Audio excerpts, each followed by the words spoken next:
Hello and welcome back to the Sour Popcorn Podcast. I'm Jake. And I am Zach. And that is Zach. Hello, Spotify listeners. We're finally... I'm surprised that I actually managed to do it. I've been campaigning and...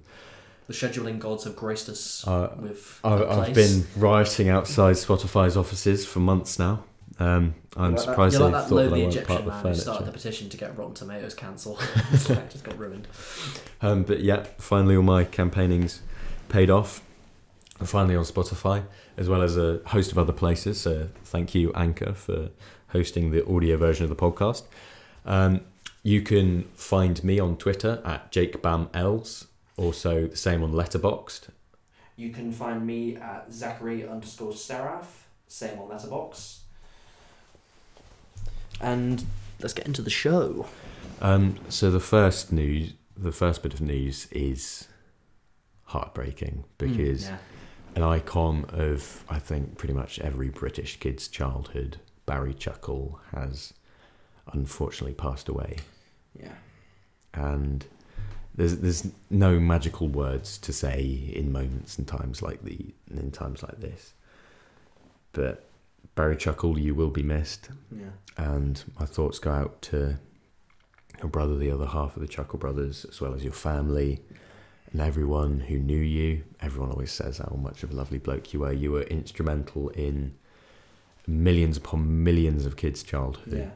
Yeah. And you were one of my first memories of seeing television. Yeah.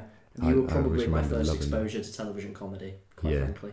To me, to you, you're like instantly quotable, always fantastic, and you'll definitely be missed. May you rest in peace. Yeah. They had a really nice interview with Paul, his brother, on this morning over there, and he was saying about how Barry was getting older. Barry Elliot, of course, and it was like saying how like he knew he had something. It was something that, like the disease, it was something that Paul had actually had in the past himself, and Barry did not want to tell Paul. He didn't want to tell the manager because he didn't want the shows to stop. He loved going out to meet people. He loved just being there on stage. And it's like he wanted to die on stage. And I think, although he may not have gotten that chance, he will never leave the people's minds of just the image of him on stage, because it is just ingrained in our minds, and I think it always will be. So what a bloke. Rest in peace. We'll hopefully try and move on to something a bit more upbeat now. But Barry Chuckle, and that goes for Paul as well. Thank you. Thank you for the laughter. Now we go into casting news. We have got the sensational Ruby Rose as Batwoman. I'm so excited about this because I love Ruby Rose. She was great in the John Wick. Yeah. And I'm sure she's fantastic in the Meg. She was amazing. Why didn't I lead with this? She was brilliant on Orange is the New Black. I was about to say that. Fantastic in that. And she's been cast in the new CW show, The Batwoman, which is like a really clever direction for them to go in. I would be excited for this if it wasn't CW. I don't know. I'm going to give this one a chance. I'll still give it a chance. Black Lightning's been pretty good. I think this will be a new cool one. The first season of Supergirl was okay in points, so they never know where they'll take this. And it's kind of cool to see like a really badass kind of girl take this on. Like it's great to see her. And also they brought in Superman in Supergirl. Do you reckon they'll bring in Batman in this? No, they've made the point. Batman is not going to be in it. I think he's too big. Yeah, it's you include him, and then it's like, oh, we've got to do this now. We've got to do a Batman show. But I'm really excited. Like, I think she's a great casting choice. Like, she isn't who I would have picked, but that's just because she wouldn't even have been on my brain, just because I've got such limited knowledge. But then when they said it, it's like, of course. Of course. Who else would you have picked? And that's why it just pisses me off that she's gotten so much hate that she's left Twitter because of the role. Some people. Like, people were questioning her on her sexuality. Is she gay enough? People were questioning her on religion. What does gay enough mean? Is she Jewish? And it's like people saying like, oh, there's no diversity amongst your team. It's that she was cast by a gay man. And it's upsetting. Like, it's just so stupid that people can just... Like, because I imagine she was thrilled.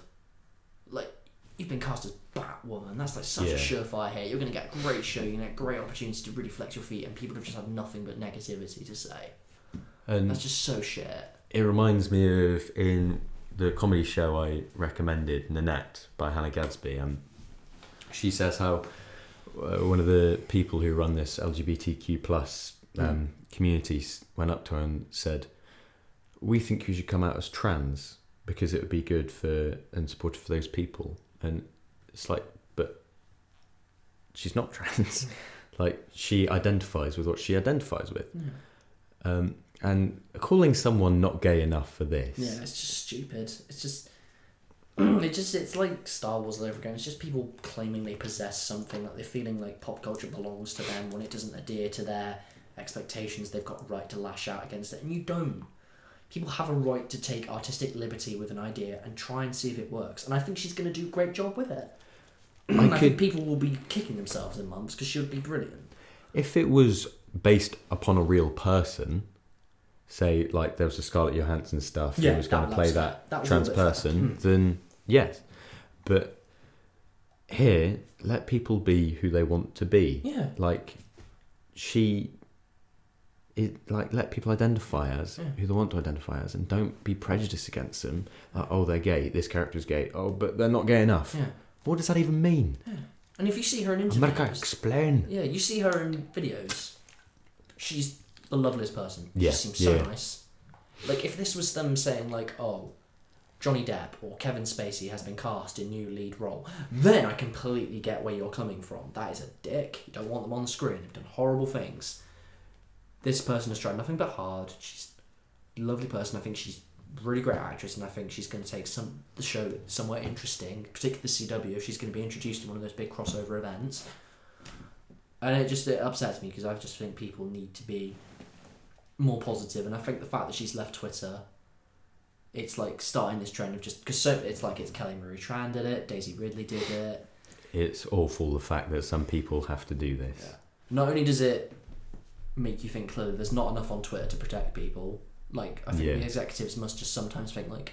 what have we done? Like, maybe we just shouldn't let everyone scream about everything. It's the end of Desolation Smoke, and it's just like, what have we done? Yeah, and I think in the end they're going to start to realise it when more and more celebrities just think, yeah, it's not worth it, and they start leaving, and then they're going to start losing money, and it's just...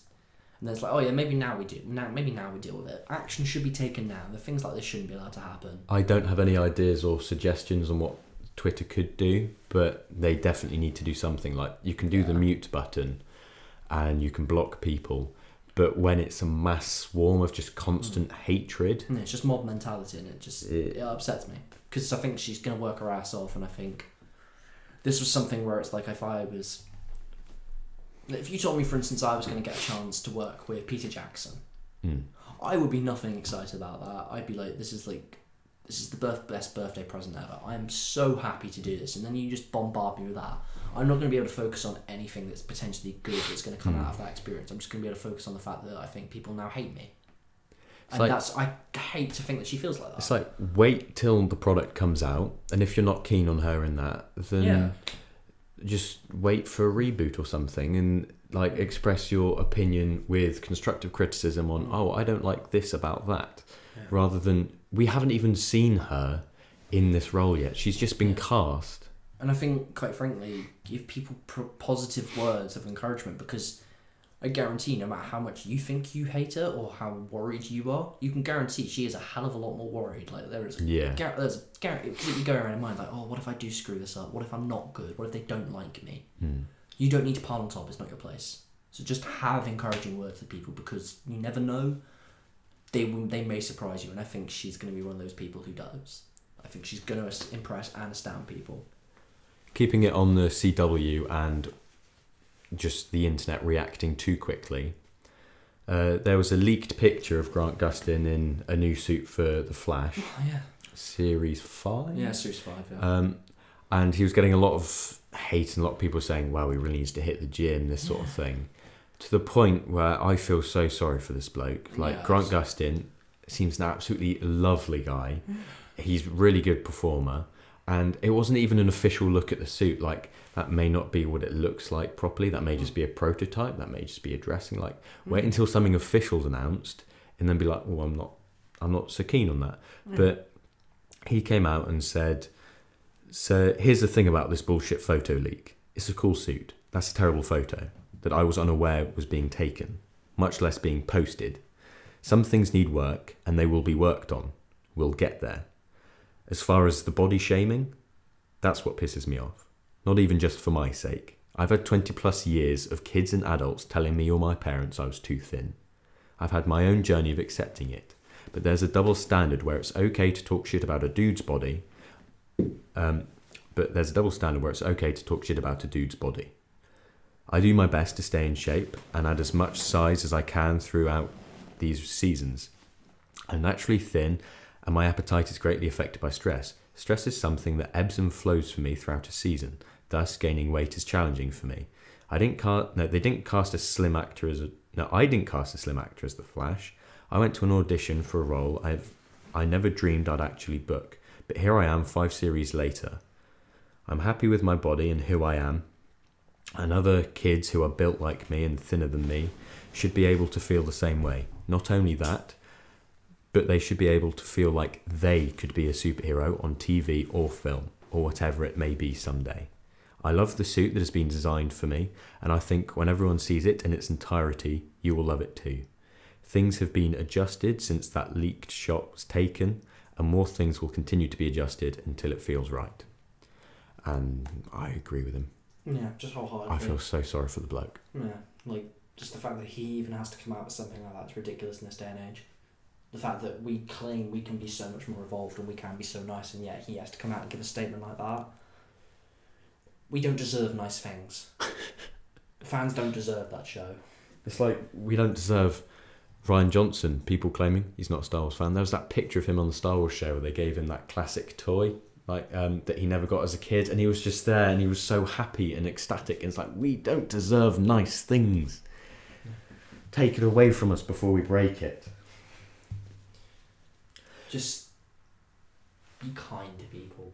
It's not hard. Most of all, I do it because it's right. Because it's kind. Speaking of broken things, two of the next headlines. First of all, let's go into Moviepass. Moviepass is an American service, which I really wish was here in the UK as well. I don't. Where you can pay a subscription a certain amount a month, such as like Netflix, but then you can then go to the theatre and see things there. And it's not a very, let's say, profitable business practice, because they have had to change their policy many times recently in the past few weeks, as well as just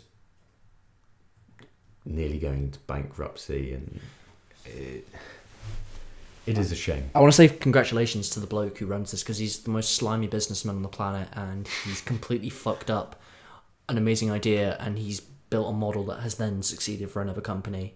Like, his company has gone under, and yet he's been able to build, like AMC have been able to build up basically an equivalent business that works amazing. You get 3 movies a month, you pay something for the month, you get it for free. That's perfect. I wish they did that here. This guy has never admitted to a single mistake he's made. He's consistently lied to people. The app has never worked for the people. Like, it's always like lied to them, where it's like completely like done things like this. He's never admitted to a thing of it. He's poured money into an idea that hasn't worked. Moviepass was directly related to the whole Gotti situation. They paid for it. They advertised for a lot of it. It's awful that they were doing that, like shutting down critics, like basically endangering their image, because it's already on a difficult place as it is. To do something like that is completely stupid. To just be as slimy and a dick as this, like you are, just to like completely lie to people and say like, oh, nothing's wrong, we've got these great returns, and you can just see it because their business is just slowly shrinking. They've gone through 3 major remodels within the past month alone. One minute it was 2 movies like a month, next it was 1 movie a week, now it's like 3 movies a fortnight. They can't keep their idea in because they're running out of money. They invested a hell of a lot in stock that worked initially, but they've got nothing to return on it. Basically, let's throw money on this and let's not even like consider it. And it basically, they started a business on the precipice of not really knowing who their audience is. It's like, let's give people the opportunity to go and see movies for less, because it's probably only going to be the casual movie fan that only really signs up for this, and we won't lose much money. They've underestimated entirely how much movie lovers go to the cinema, how much they enjoy it, how much they want to be there. And now it's like, oh crap, people are actually enjoying our service. People are actually enjoying themselves. It's like, crap, we're losing money. Should we pull the plug? Yes. It did annoy me how they did blame like in one of their things, they said how people have taken advantage of our service, and it's like, no, you said that this could happen, and so people have used it. And then just blocking people from screenings, like, because, we can't afford to do that, like, we can't let you. That this is completely against what you put in line. There's never been an apology. He's never admitted to the mistakes that have been made. Like, it doesn't take much for him to say, like, yeah, we admit we've had to sort this out, we're sorry. It's like he came out in a statement the other day, it's like, oh yeah, we have changed our business model. The words again were never more deserving to be in a statement than then. It was like, it just bugs me talking about this bloke and the fact that he's managed to get away with what he has, because it's just slimy. You can't keep getting away with it. Yeah, and the fact that he's paid nearly, like, I think 70 million, and he's built a successful business, not for his own company, but for AMC, because it has made them react to create their own service that actually is working, people are paying for. But I am glad, like, in some ways, I do thank Moviepass for getting people back out to the theatre. Oh yeah, thank you for that. Thank you, even if you did fuck up many times. Yeah. Congratulations, you screwed the booch. There's not much more to be said, really. They just did it. So the second broken thing is now Star Trek and Chris Pine's place within that. So Paramount, what are you doing? I know you haven't got any money, but it was the stupidest idea you've ever made. Is Tarantino still attached? Tarantino's doing another project. This was going to be 4, and I think it was going to be the main cast. I think they're doing something else with Tarantino with the main cast, but that'd be like maybe number 5 or something. Because he's too busy with Once Upon a Time in Hollywood. Isn't Patrick Stewart coming back? He's coming back for something else. He's not coming back for this one, because that's a completely different timeline. You'd have to fuck that up entirely. Yeah. Chris Hemsworth was coming back. They were going to do an exploration of the father dynamic, but that's not happening because they now can't afford Chris Hemsworth because he's the big dollars, and Pine is left because he doesn't like the fact that they're reducing the budget for this film and they're going to make it less than what it really is. And the fact that you've now lost Pine, you can't make Star Trek because you need Kirk or Picard in it, you need a captain, and Spock is great, but you can't make this work with Spock because Spock works because of the dynamic between him and Kirk. They don't understand what Star Trek is and they're just ruining it, and it's burning my soul. Have a drink, Zach, have a drink, you'll feel better. Go to sleep. Just, they are screwed because Chris Hemsworth is what was going to save that franchise. He was what was going to bring in the money, because people will go and see whatever Chris Hemsworth's in because he's the pretty boy. And they've lost the best Chris in all of Hollywood, Pine. Yes, I've said Pine is the best Chris.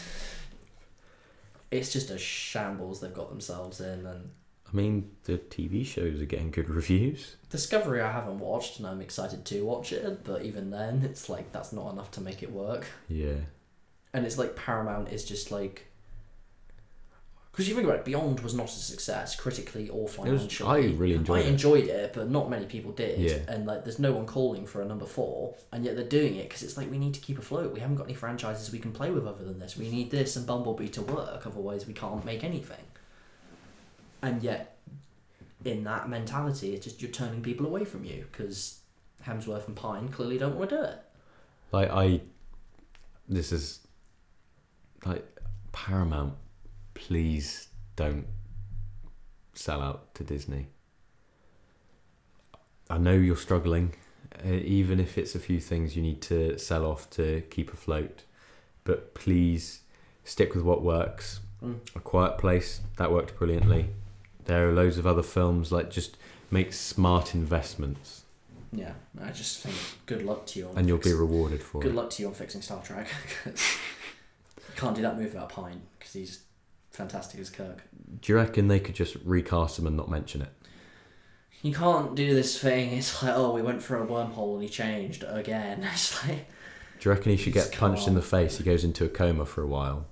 Or he just has to go into like facial reconstruction surgery, and then he just comes out as a different person. We can't be doing that with Star Trek because it's like Star Wars. It's too big a thing. It's like, it's okay if you maybe do it with a Marvel movie where no one really cares. What, with Rhodey? Like, because it's that early on, but when it's Star Trek and it's so well established, I mean, people were annoyed it was with Chris Pine in the first place. They've only just agreed to accept Chris Pine.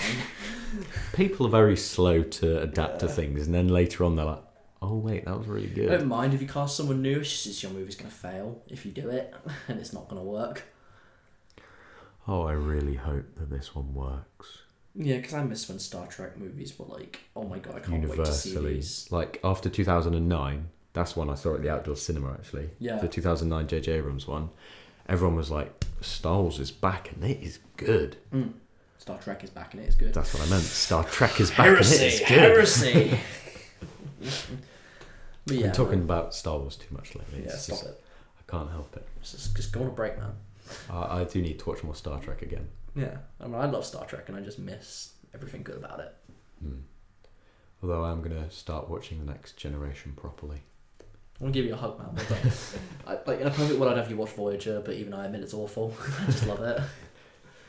Do yourself a favour and Google the 4K remaster of the title sequences, because someone's done them at the moment. Not only have they redone the music, they've redone the graphics, and they've do like the typography. It just looks beautiful. That's one of the reasons why I loved all the Beyond, like Star Trek Beyond posters. Yeah, Because they were just... There was a Blu-ray set in Phoenix Sound in town for £10 for, was it 10 or 12? Like the original Star Trek films. Oh, what? For the original cast? Yeah, like, the whole collection. And it even included a few of the Patrick Stewart ones. Oh, but I didn't have any money on me at the time. When I got back, they were gone. Oh, damn, that's so sad. I feel for you, man. I'd have bought that in a heartbeat. Because I admit, even the Next Generation films are quite awful, and even some of the originals, but they're all still really, really great, and I love them. Particularly Wrath of Khan. And First Contact, which is actually one of my favourite sci-fi films of all time. Like, it's up there for Star Wars for me, because I just love that. So, this line, no father, and I will make them pay. I know that beautiful scene where Patrick Stewart is just reciting Moby Dick, and it's just like, my heart melts. I'm going to send you a link to that later. Go and watch it, because it'll make you just cry inside. Sorry, my gushing over Star Trek is done. I'm sorry, man. Something that will make you cry, like a turd in the wind. What is that Venom trailer?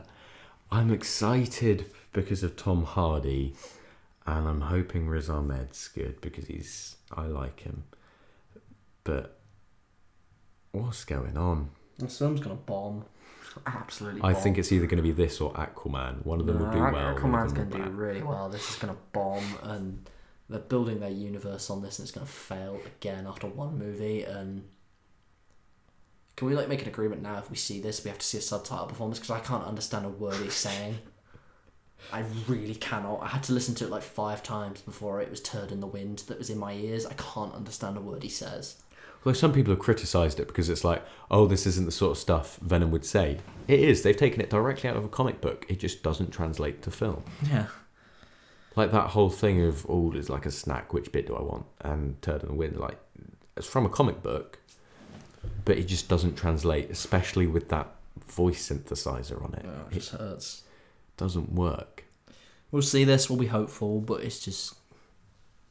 we don't have a lot to go on to be hopeful. And they've already given away the money shot, and it's sort of spoilt a lot, because the final bit of the trailer, there's the whole slow motion bit of Tom Hardy and Riz Ahmed with the symbiotes there. And it's like, well, we clearly can see what happens now. It's their floating heads amongst the filth. Again, you're not giving me a lot to be hopeful about. I originally watched it on my mobile data, and so it was all pixelated, and so that looked fairly cool, but I couldn't tell who it was, so I thought, oh, okay, that would be a cool bit. And then I rewatched it again in HD, and I was like, oh, okay, now I know exactly what's going to happen. Sony have a habit of doing this with their trailers. Like, they even posted an entire film on their YouTube instead of posting the trailer. And with Homecoming, that even showed the plane bit at the end. It spoiled it all. And you can just tell they so clearly want Spider-Man in this. He's never going to be in it. Marvel will never let him back now, ever. Although... they'll make Tom Holland say no. They'll make him say no. They'll just make him. He'll feel really awkward. He'll be in a meeting with Amy Pascal, and then he'll be trying to get out, and she's like, so you want to do it? Yeah? And he's like, Amy, I don't feel so good. And he tries to run out. Like, this is basically like what Marvel and Sony is like, basically, Marvel is like the really, really cool kid on campus. Sony's got knows how to do one really cool piece of homework, really kind of well, does it for them perfectly, And he's like, oh yeah, can I like have your phone number like as payoff? Like, and then maybe one day we'll go to some cool parties together. We'll do some fun stuff. And then it's like a few months later, like Marvel's just had the coolest party in the world, and then Sony's like, you never called. And then Marvel's like, yeah, I lost my phone, lost all my contacts. It was just, I couldn't come to you, mate. Sorry. So you're saying this is an amalgamation of Monsters University and the Jesus episode of Family Guy, where Jesus gets really big and then he doesn't call Peter back. Yeah. I would say it's more like the Breakup starring Vince Vaughn and Jennifer Aniston, where they're both doing flirty things to each other, but they never sort something out until at the end they have that little heartfelt moment. But there we go. I feel for you, Sony, because you're riding a franchise on one movie and it's going to go nowhere. I'm sorry. So that's Venom. Fingers crossed. That's what I'm saying. So the Oscars, what's going on with that? Who knows anymore? Ugh, hurts. Popular film, mate. Popular film. So they need to release more about what they mean by that. Do they just mean box office wise? Do they mean people wise? Like, I feel like they should, one, come out and say exactly what they mean, but how do you gauge a popular film? I think that it should be an internet poll where people can vote. They say these have been the biggest films of the year, or even if you could vote for any film. They they give us 10 and say like, right, you pick your 5, then you vote. That's fair. That works. Yeah, and then that would count as a popular film because that's what people would be watching and talking about. But by saying a popular film category, that just makes people feel further and further away from the Oscars and making it look even more pretentious. It feels so condescending to the title. Yeah, because it's like, we have our films, you have your movies. Yeah, pretty much what it feels like. It's like, to me, this announcement feels like a direct, like, kind of defensive move on like what we're going to do with Black Panther. Like, this is the biggest black rights perfect film of all time. Like, this makes you feel great. We're going to get so much shit if we don't include this in the Oscars somehow, but we don't want to put it in with the best 9 of the year that we love. So it's like, ooh, let's do this new category. That'll shut them up. They'll have an Oscar then. This is the only way Marvel's going to get an Oscar, sadly, because they'll win it every year now. Like, Infinity War Part 2 comes out, they will win it. Although I think it was Movie Gains tweeted saying, replace best popular film with best directorial debut. Yeah, I can come up with about 10 better categories than this. Like, best casting director. Stunts. Best voiceover work. And my other one, best actor under 18. Because a lot of the time, actors aren't given of a younger age enough room because they have to play with the big boys. Like, Jacob Tremblay didn't get anything for Room, Ashton Sanders didn't get anything for Moonlight, Ella Coltrane didn't get anything for Boyhood. They gave amazing performances and they're in a younger category. The little girl in Florida Project didn't even get considered. They have a category like that, that's something that'd be great. Casting director, that's like directors all over the world have written into the Academy to say, can you please do this? Woody Allen wrote a really extensive letter. You should read that sometime. It's fantastic. Like, these are things that need recognition and they don't. And then it pisses me off even more, the fact that they're going to give all this attention to the popular film just so they can bring the ratings back up for the Oscars. And they're going to keep the most heartfelt heartfelt awards off the air. They're going to get rid of editing, sound design. Like, that interests me. Yeah, I want to see it. Film, and they get rid of it. It'll be like, oh, I've won an Oscar. I'm being recognised for my work. It's like, I didn't see you on the TV. Getting it, and it's like, don't believe you. Yeah. And quite frankly, at times they give some of the most heartfelt speeches. Cause sometimes they give some of those interesting speeches as well. Like talking about like. It's like, yeah, I worked for years to be able to make Avatar look like this. I worked so hard to be able to try and make the technology. And people told me I couldn't do this, and yet I was able to make it work. So just thank you for this recognition. I don't need to go up and see, like, Meryl Streep on the stage. I worked really hard. Like, I know you worked hard. Like, I know who you are. I don't see enough of these people. They never get their attention other than on nights like these. So just, I know you need to try and boost the ratings Oscars, but just not like this. Put in categories that you know you need to include, not ones that you think will work for you. Yeah. Because people will still watch the Oscars until the sun burns out the sky because it's just that big a thing. Yeah. And it is heralded as such. And it's like, yes, it is good. But don't isolate people from it. Don't make yourself seem above it. And that's like pretty much saying like, oh, we'll invite you to a party because you're going to bring a lot of cool people with you. We won't invite you because you're actually like worthwhile or anything, like because we actually like talking to you because you're actually kind of a cool person. Yeah. It's like... Another thing which has isolated a lot of people, I'm brilliant on the segues today. Yeah, you're really good at that. The whole James Gunn situation pops its head up again. I saw a funny tweet about it. I don't fully agree with it, but I thought it was quite... it tickled my pickle. It said, this whole Batista thing reminds me of when RDJ said he was going to leave Marvel if they didn't pay his co-stars what they deserved. Except Marvel is Robert's bitch and Batista isn't important at all. Yeah. So basically the story is essentially that the whole cast came together, they wrote a letter. Yeah, really good, well thought out. Yeah, really nice. They all took their time to meet, to pray, to discuss, to I'm glad reflect. they did. Yeah, rather that's perfect. than just they took their time.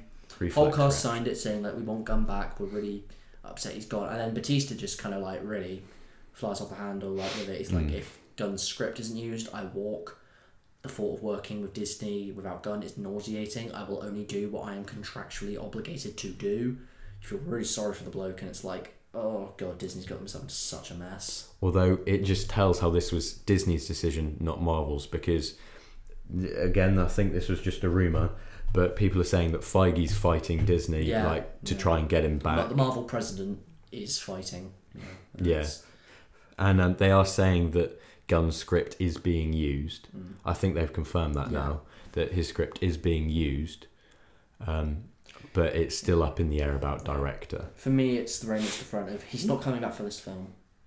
He is not. It's just not going to happen. No matter how hard we try or how hard the cast tries, it's not going to happen. Disney can't go back on that. But he will be back at Marvel at some point.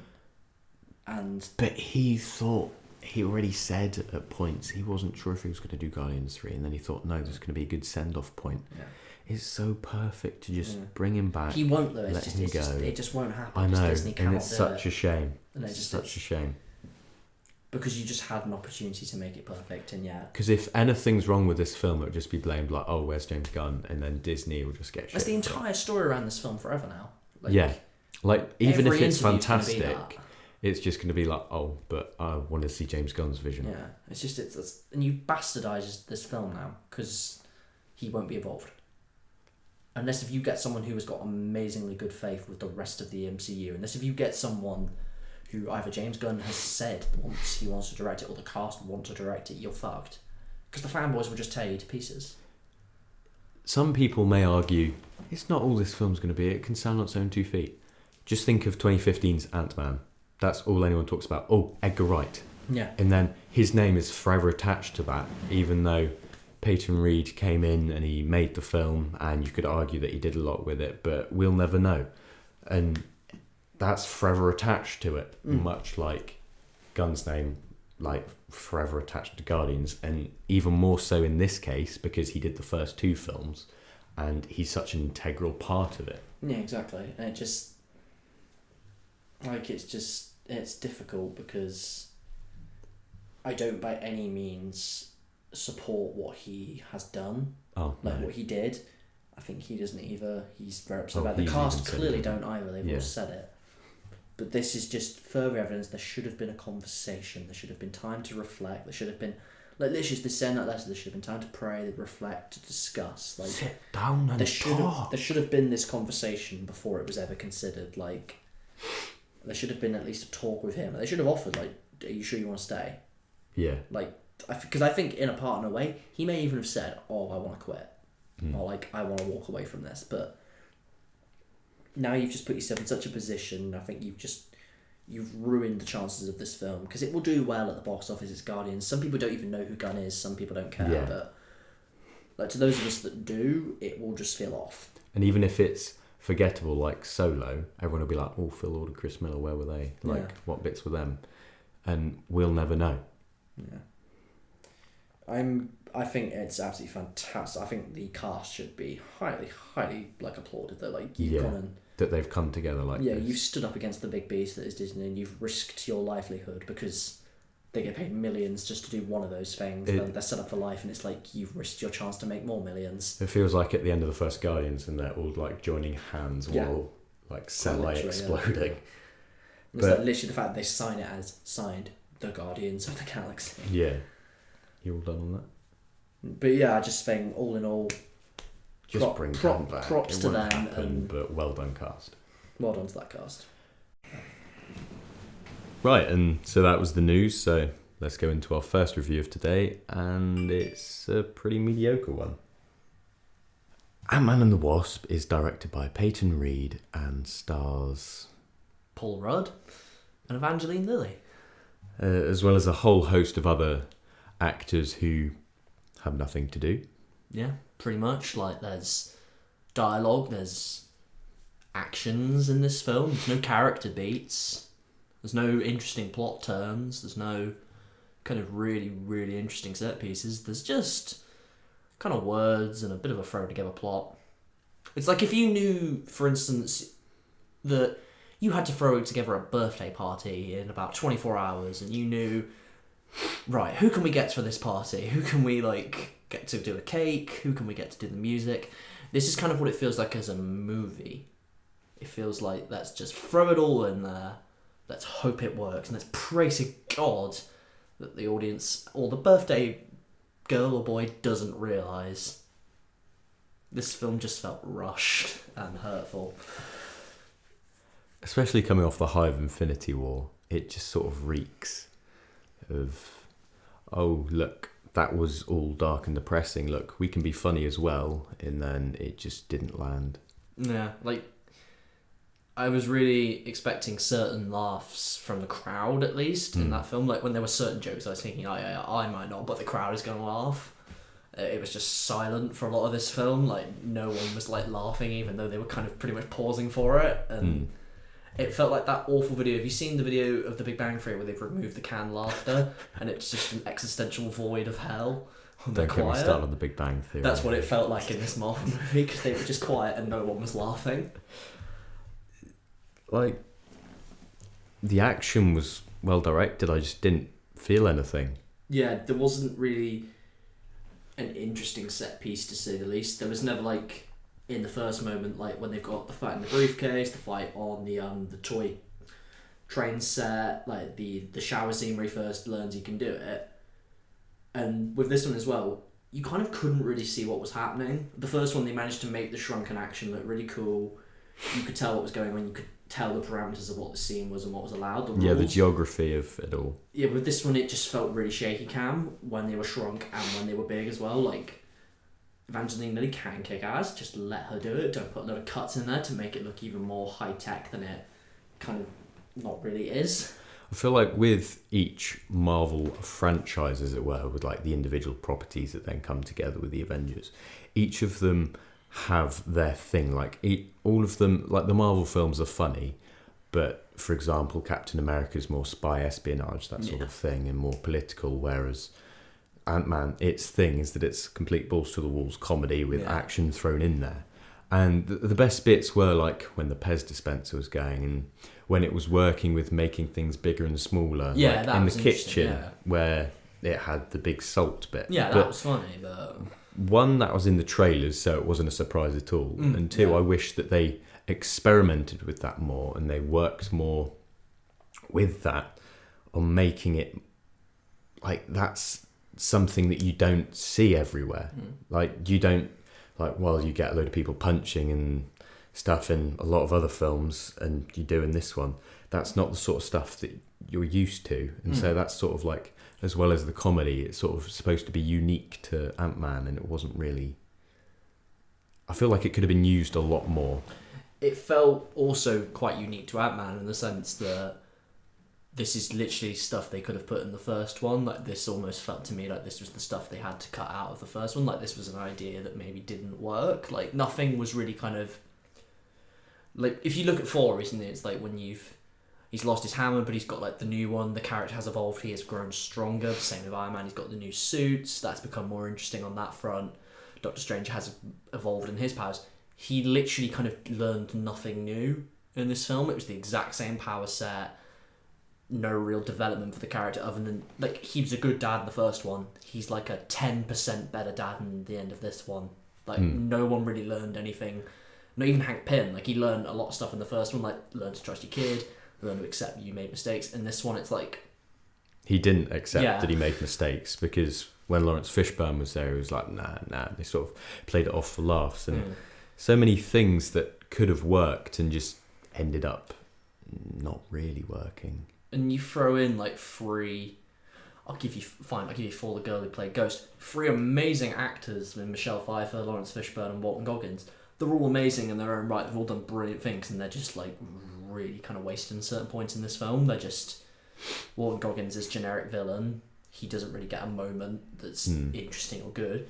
You could have done something quite cool there. Make it a little bit more grounded if you don't have the budget or the story rights to do a big world-ending event.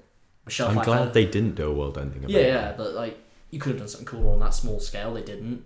Michelle Pfeiffer was like 10 minutes screen time. I was hoping for a little bit more there. Yeah. Because she is a fantastic actress. Just go and watch Batman Returns. And even her recent stuff, she was really good at Mother. Yep, it's one of the best So it parts proves of that she still has it, and she still somewhat cares, but in this one it just felt like she's phoning it in. And Michael Douglas in this one, he wasn't phoning it in, but you could tell that he enjoys the comedic part of it, so that when it came to the serious stuff, it was more like, can we get back to the jokes now? And that's a complete opposite of why I kind of liked him in the first one, because in the first one I loved it when he was doing the serious stuff. I liked that kind of broken man character who had to learn to grow as a person, whereas this one I was like, can you just kind of get on with the jokes again, because otherwise you're just doing expositional stuff and it's not as interesting as it was the first time around. And the exposition is very heavy here. Oh yeah, like the very beginning when he's explaining to that girl, although it's funny, that's got to be like one of the worst drops I've ever seen. While they do try and play it off as, like as if they're highlighting it through, and it's like, oh look, this is bad exposition. It's like, that's still a lazy way to do the exposition. And it kind of makes me rely on the heydays of Marvel, because I thought we were at a point now where they didn't care if you were caught up or not. It was like, yeah, if you're not caught up, this is on you. And I think pretty much everyone under the sun went to see Civil War, so I think they kind of know the points of that. Like, don't need it repeated almost. Although while I did enjoy Randall Park in the film, and he's been good in other things, I feel like they did sort of need the exposition in a sense, because last time we saw Scott, he was in that prison, then Cap just comes towards him, he smiles. So I feel like they did need a reason why he was under house arrest, but there was a lot easier way to do that. Yeah. Say, even if it was his daughter again, like, why are you here? Didn't you do a bad thing? Shouldn't you be somewhere else? They did the throwaway line in Infinity War, didn't they? Where it's like, oh, where's Clint? And it's like, oh, they're both under house arrest. Well, that's enough for me. Yeah. And I think, again, everyone under the sun saw Infinity War. Most people will remember that line. You think, where was Hawkeye and why wasn't he in Fallout? What are your kind of like thoughts on the villain? Because like we're in an age now of some of the best comic book villains ever put to screen. Oh, this is definitely not it. And this is not one of them. Like she's trying. She's really, like, really the trying. Actress here is really good. She's been really good in Black Mirror and other things. She's and quite good in Ready Player One. She needed more there, and she needed more in this movie. You can tell, and Ready Player One as well. She's trying to do something more. Yeah, and she's just not being let. Like here, when she's trying to have these emotional scenes, she's really trying to chew up the scenery, but the scenery's like made of cardboard, and it's just like a scratch. I wanted so more out of that final conversation she has with Lawrence Fishburne. In fact, the final two, like right before she brings Janet back, he's like, oh no, you can't do this. Janet's a good person. She may be able to help you. Like she never went into like, I am the one in pain. This is killing me every single day. I wanted something longer there. And I could have really done something longer at the end as well. Like, you have no right to help me. I've just betrayed you. You are a good person. Please get out of here. But don't. And then he chooses to help her. That could have been such a more emotional scene where she could have done something more. And then I thought, yeah, that's actually a cooler character. I've got a lot more sympathy for her now, or I respect her more. But I just still kind of don't. It was just kind of still just... Especially after coming off the high of Killmonger and Thanos. And Falcon. No, forget Falcon. Falcon? Vulture. Different bird. Vulture. Yeah, especially coming off the high of them. And it just sort of reeks of... I feel like this is very much a Phase 2 Marvel film. Yeah, this felt so Phase 2, like the Phase 2 kind of problems, like where it's trying to link into that world and they're trying to kind of like keep these characters in the public eye because like that's what they kind of did with Dark World, and like they said like, oh yeah, Thor's still around, like, but you just have to wait for another Avengers movie. Here's something just until then, just to kind of tide you over. I found the best moments of this film were not the callbacks to the rest of the cinematic universe, but the callback to the first film. It's like when Michael Peña's there, and then it does the whole little drum bit, and then it goes best back moment into of the whole his... film. Like I was waiting for it and I cheered. It was just so good. But I think this does highlight the impact that Edgar Wright had on the first Ant-Man, because that very much, it may not have been him for the Michael Peña bit where all the voiceover, but that very much feels like something that Edgar Wright would do. And then it feels like the best part of the sequel are callbacks to the first one, or the things that were good about the first one, say his friends. Yeah. They're the good bit about this one. It's the same as well, like the first one I love the fact that it's like it's exploring the element of like he's trying to be a good dad. They did that amazingly in this film. My favourite scenes where he's with his kid. Yeah. And like at the beginning when like they're doing the hide and seek thing and they're sliding down this, that's what I want to see, because that's like proper like emotional stuff. That's the kind of stuff I relate to. That's the sort of thing you see a part of yourself in. But then when it's like just using her later for like plot threads, like they didn't weave her in enough. Like the first one was all about I want to do this so I can get to see my kid. This one is just like she's just kind of there. And they even hinted it when the villain's like, oh, he has a kid, I'll go off. And then that's like, are they going to do it? That could be quite generic. And then Lawrence Fishburne's like, no, don't do that. And then that sort of adds a little bit to the villain. But then also, what was I going to say? I've forgotten. I was going to come to you, man, honestly. Like, there are some positives, though, like where he's kind of like pint size is a little bit of a funny scene. That's kind of good. That reminded me of Benjamin Button for some reason. All right, then, mate. All right. I'm trying to think of other positives now. It's kind of hard. The credit effects were kind of cool, where they were models. That literally highlights the fact that this is a toy advert. Yeah, pretty much. Oh, I know. I remember the other thing about her daughter. No, I don't. No, you don't, mate. Quit trying. Let's move on to your thoughts on, like... Oh, no. Oh, yeah. Because they say that if you're caught not doing it, like if you're caught out of the house, then that's 25 years in prison. And then he doesn't want to do that because of his daughter. That was played off for laughs, and he didn't show any repercussions for that. Yeah. Like, he was there in time. It all felt very... That should have been a lot more tense a thing. That should have been something that was a big concern for him. Like it is in the earlier parts of the film. He's like, guys, can I please go home? And then when it's the third act and it's like literally he's like, guys, I don't want to be a dick, but can you please get me home? That should have been a lot bigger. Like she should have screamed at him. He should have been like begging them, please let me go. I don't want to lose my kid again. That should have been something that was given especially a lot more now attention. that family was together and they were rejoicing in that. It would have been great for him to have a scene like, I am happy that you're all together, but I can't have my family ruined. Yeah. Or something like that. You've just gotten your family back. I can't have mine taken away, yeah. Exactly. That would have been something that I would have loved even more. And that also brings me into his family here. Judy Greer, criminally underused. Yeah. In everything, especially like Jurassic World, she starts crying for no reason. Here, and in the previous she's getting a Ant-Man. divorce in that movie. It's kind of sad. What, in Jurassic World? Yeah, she's getting a divorce. Like, do you think about the repercussions for your kid? Like, kind of losing the man you've built a life with? Can't really be there for your kids to support them through it. When she was on the phone to her sister and she's like, oh, come on, the kids need this. I just felt like, oh, okay. So in a moment she's going to snap out and she's be like, haha, cheers. Thanks for having them. And then she doesn't. And it's like, come on, actually, Judy Greer. let's just cut that entirely, because that's me on the record supporting something in Jurassic World, and that can never be allowed to happen again. Just cut that entirely, please. Oh, but I've got a cold feeling inside now. But Judy Greer, fantastic brilliant actress. actress. She's brilliant in Archer. And she's just criminally underused in pretty much everything. And also her husband in this one, big part of the first one. Probably main character, main cast. Yeah, big part of the rivalry between Scott and like the family that he wants to be a part of. And here it's just... Something that would have been really good to include him in is like, because you've got the FBI officer, I forget his name, he's trying to do like the magic tricks with him. He's like his probation officer. It'd have been great to have the husband as that guy, because he's like the whole film. He's like, yeah, man, I want to be able to help you with this, but I can't. You've got to stick to this probation. And then like you could do a thing on the end where it's like he knows he's clearly broken his house arrest. Like, he knows that he's gone off and done these things, but he's like, no, I'm gonna stick my neck out for you, man. It's all right, guys. He was here the whole time. He didn't break the law. He was okay. That would have been a brilliant character. And it would also have been a character arc for him. Yeah. And for a character to show that someone has somewhat progressed. Yeah, because he would no longer be doing what he just wants for him, like get this guy out of the picture so I can enjoy Cassie, and all that. He thinks, no, what would be best for Cassie? Do this. Yeah, make sure her dad can be there. To have her actual father there. Yeah. And in this film, he's just there for hugs. Give you hugs. I think it was like 3 scenes where it was like hugs.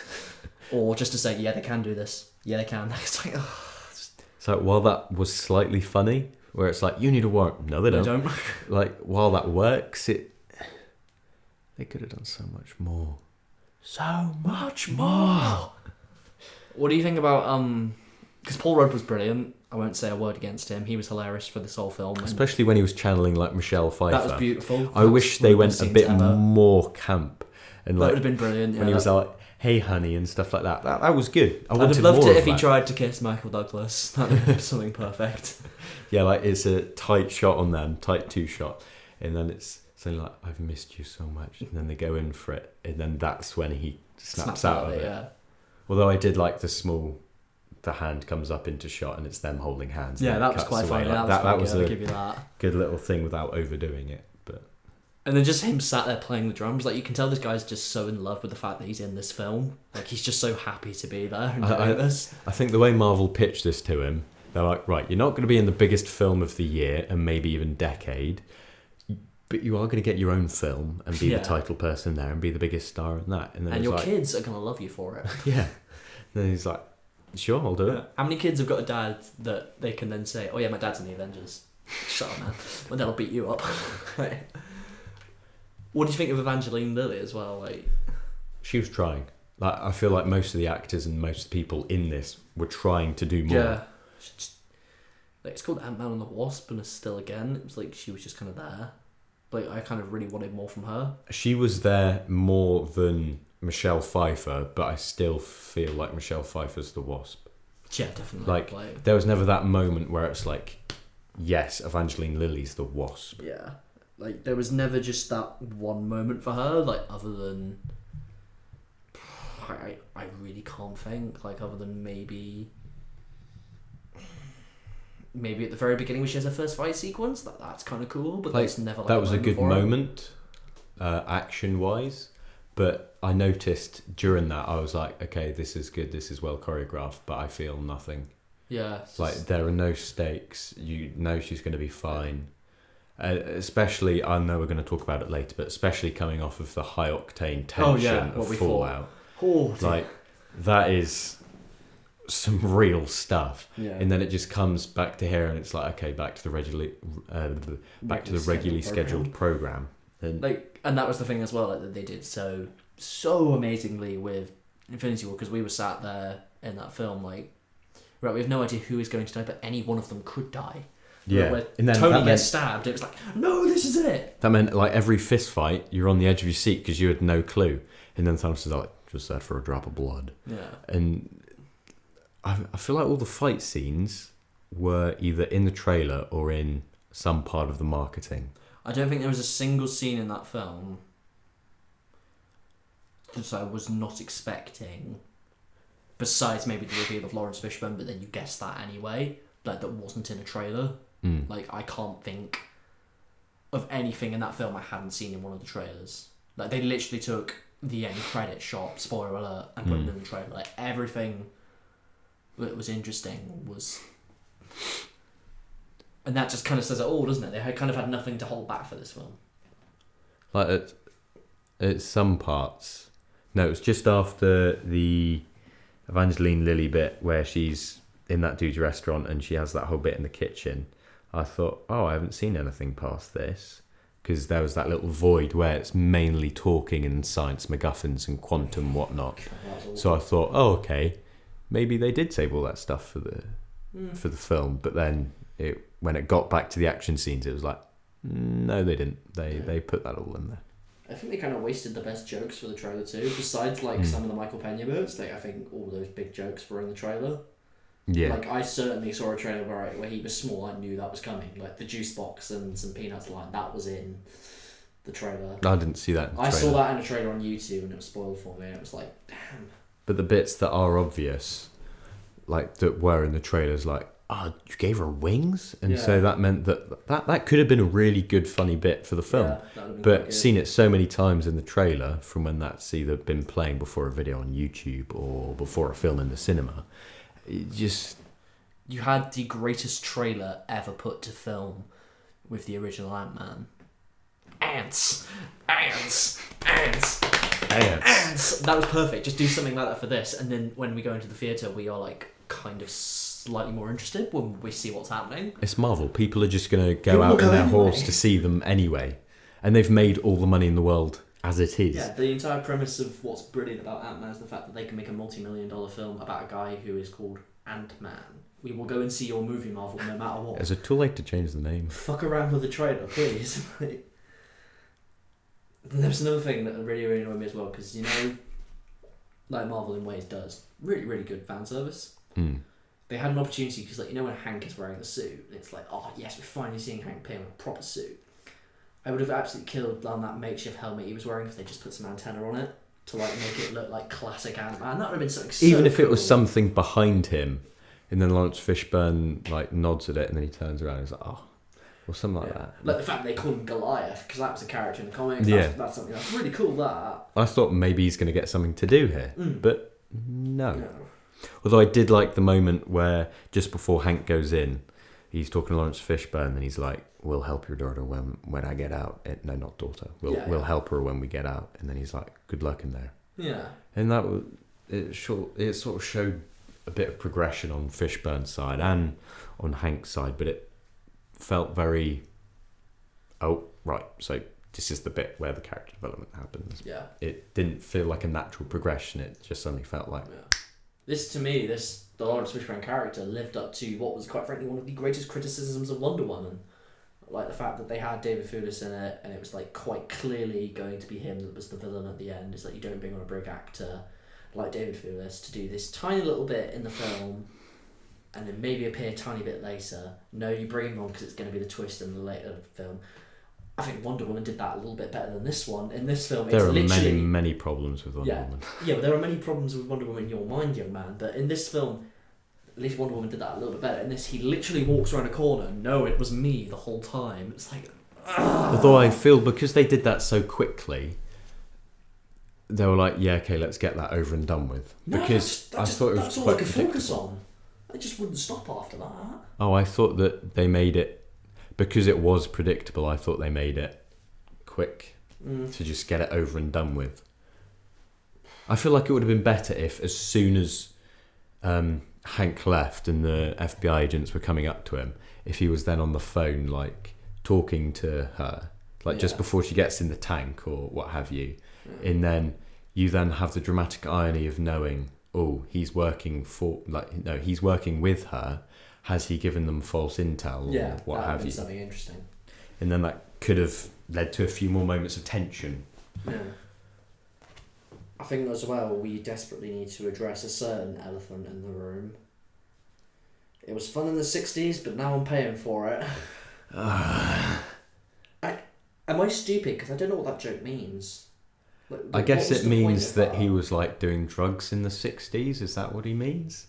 I feel like it was kind of like a meta joke, like he's Stan Lee. It's like, oh, it was fun drawing these characters up in the 60s, but now I'm paying for the fact that they're real and now they're destroying my it's car. a very different interpretation. That's what I thought than it meant. did. Like, I kind of didn't know what it meant. Like, that was the most offhand and... Like, because with Stan Lee cameos, they're just so well put in. They're so woven in and clever a lot of the time. That one felt like, you know, it stopped the movie dead to do a Stan Lee cameo. Because normally they never stop the movie dead. That one stopped the movie dead. Like, even in Doctor Strange, I thought that was a good one because they just land on the bus. He's just there in the bus, and then it continues. Yeah, the action keeps on going. Like it's just a bit of a short. Oh, that's Stan Lee, and then they keep moving again. But same as Civil War, where it's like Tony and Tony Rhodey. Stank. Yeah, it's like they're having that character moment, and then his intervention is allowing the character moment to continue and develop. And that's really good. Guardians 2, one of the best cameos, because second best in my opinion. It adds to the whole theory of he is one of the Watchers, and he's been gaining intel for them all. I think we can agree though the best ever Stan Lee cameo is Ladies and gentlemen, welcome to the stage, Stardust. You won't find love here, but you can rent it for 5 minutes. That's the greatest thing ever. I would love at the start of Avengers 4, so whatever it's going to be called, Endgame, Infinity War Part 2, what have you. Mr. Feige, if you're listening to this. He's leaned in and everything. This is important, guys. He's leaned in. External. Evening. Sunset. He returns to Thanos on the farm. He pulls off what is a Mission Impossible mask, and he is Stan Lee. Absolute killer, see that. And then it happens again with Thor, and he's like, next time, aim for the head. and then as he rips it out, he's like, Excelsior. Stan Lee's stupid voice. Just. Oh, I think we've ruined Infinity War, man. This was not an awful movie. I will forget it within an hour. I probably won't. As soon as I've posted this podcast, I've forgotten about it. This isn't the worst Marvel movie ever made, because this has got at least one or two moments, like one or two highlights. Like Michael Pena's really funny. Some of the action sequences have got one or two cool ideas. The people there are committing. They're really trying, even if they're not giving much to do, which is still better than For the Dark World. Admittedly, it's been a while since I've seen The Dark World, but I'd still argue that I preferred The Dark World to this. I mean, it's not bad, it's just not great. It's Solo all over again. That's what this film is. It's just throwing things at the screen that you hope you'll enjoy. Some of it you do, some of it you hate and repulse, and then you kind of just forget about it after you've gone. You say, next please, because then you just wait for the next Marvel movie. That's what I feel like after this, just, next. I was talking to someone recently, and they're like, oh, so after Antman and the Wasp, what's the next Marvel film? And I was like, it's coming out next year. And they're like, what? Is there not another one coming out this year? It's like, we've already had 3 from one studio in a franchise. Trust me, man. That is already a lot, and that is enough. That's more than most studios can afford to release in a year. Like Mission Impossible comes out, at the moment, it's like every 3 years. But while I really enjoy Marvel, I don't want them to overdo it. No. And if they keep doing... Oh, no. But if they keep doing Antman and the Wasp style films... Well, not style, but of this quality... Yeah, they will. They will overdo it. Whereas if they keep... They don't have to keep being so fantastic as Infinity War. And they don't have to be as big and grandiose as that. And I like that this one was more small scale. But there are different ways to still make it better. Because there are little gems and little nuggets of a better film in there. But there just needs to be that little extra push. Yeah. Like, this feels... It harkens back to a little bit of what Phase 2 was like, where you've got the sausage. Like, you've been in the sausage factory. They've made the best kind of sausage you can eat. You're going to enjoy it when you have your hot dog, but you can always see those little synthetic markings. There's a little bit of a synthetic taste, and there's a little bit of the markings in certain films. It's the gears in Kevin Feige's mind. This one felt like it a little bit. So it's like... the others felt very free and attached. This one felt like, studio note a little bit of the movie. So it felt almost like a McDonald's, because it's all right to have occasionally, and sometimes you just want crappy food, and you just... Like, that sort of thing. Like, if it's on Netflix, chuck it on. But... sometimes you do need the proper full roast, the full meal. Yeah. And I think I was just expecting, not expecting because I'd heard the mediocre reviews, but I was wanting more. Yeah. This is sadly the first ever time that I can probably say, in a long while, this is the first Marvel movie you can probably wait for Blu-ray. Because it did not look great at the theatre. Like, all the others have been like, had to see that in the theatre. That looked amazing. This one... I'd argue against that. Like, I would honestly think this is one of the ones you can wait for Blu-ray. Like, this was... The first Ant-Man was a perfect theatre film. Really great. This was just kind of like... Well, I'd say people shouldn't rush out and see this in theatre. I'd still say that the quantum realm stuff looked really That was good. very good. That was very Like good. Yeah. that was inventive, even if it did Clever. take a lot from Doctor Strange. But then again, it is a cinematic universe; it is all weaving together. How did they eat? How did they breathe? They got their masks off with no oxygen. Right. Let's What did she quickly eat for 32 years. let's quickly discuss the quantum science, because they even point out in the film they just put quantum in front of stuff, Yeah. and then they make it sound intelligent and smart with all whatever MacGuffin's going on. So that was my favourite line in the film when she says, "I think our vectors are off." And it was No, we've checked them 1,000,000 times. They're fine. oh, that's my least favourite line in the whole film. That was just no. But- In the first Ant-Man, they established that the science of it doesn't change the size of the atoms, it changes the space between them. Okay, but how can they then get smaller than an atom and then go down that far? Obviously, suspension of disbelief and what have It's you. a movie, you've got to accept it for the movie to work. But then, when they get smaller than what they call tarders? Something. The cute little things. Well, the giant worm things. Yeah. Yeah, whatever they're called. I swear in science they were like Dude, like, I failed science, don't look at they're me. Don't look at retarded me. or something. You did No, I don't triple, know. I did. Dude, I came out of that with a C and I did not care. People talk science to me, I fall asleep. But yeah, they say that it only changes the space between them. Then how can they get smaller?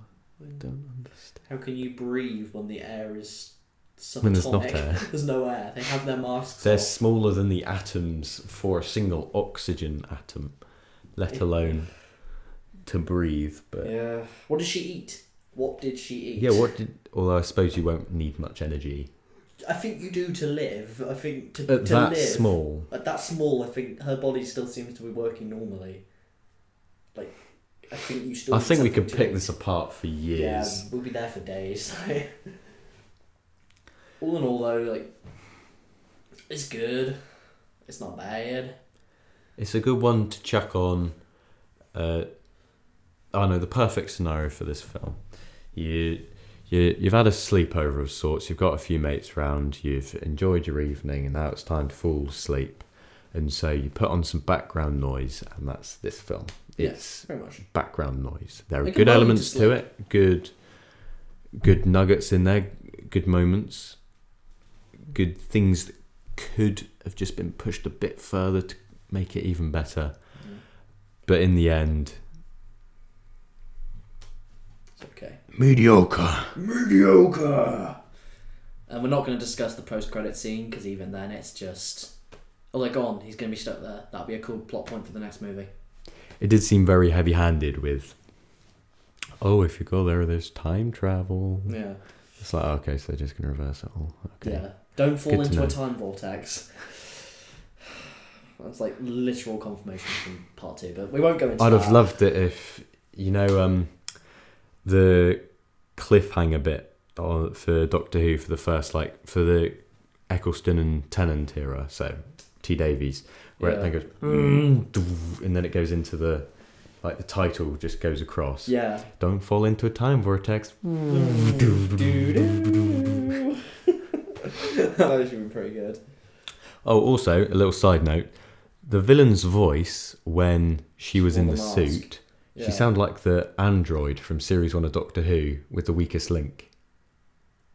Like, with the synthetic bit, she sounded like... Yeah, it sounded quite Well, the awful. weakest link. Yeah. Goodbye. Look at that. It's an awesome costume, though. I like that Yeah, it costume. does That look looks pretty cool. It looks like a PlayStation 3-esque game type. Yeah, kind of bit. pretty much. That was cool. Yeah. Not worth the price of admission, but cool. Is that all on Ant-Man and the Wasp? I hope It to felt God- very much I a hope- formula studio film. Yeah, I hope to God it is all we've got to say, because I want to talk about, quite frankly, what's the best film of the year so far. Dun dun dun dun dun dun dun dun dun dun dun dun. Fallout has bonded with my soul, and We has made left sweet, me. sweet love. It has left me with an understanding of a higher power in life that is Tom Cruise, and it has just made me want to worship his existence for the rest of my days. This was a perfect film. There isn't, like, I have nitpicks, but that's just because I'm an asshole. There isn't really a criticism or flaw with it. This is just as good as it motherfucking gets for an action film.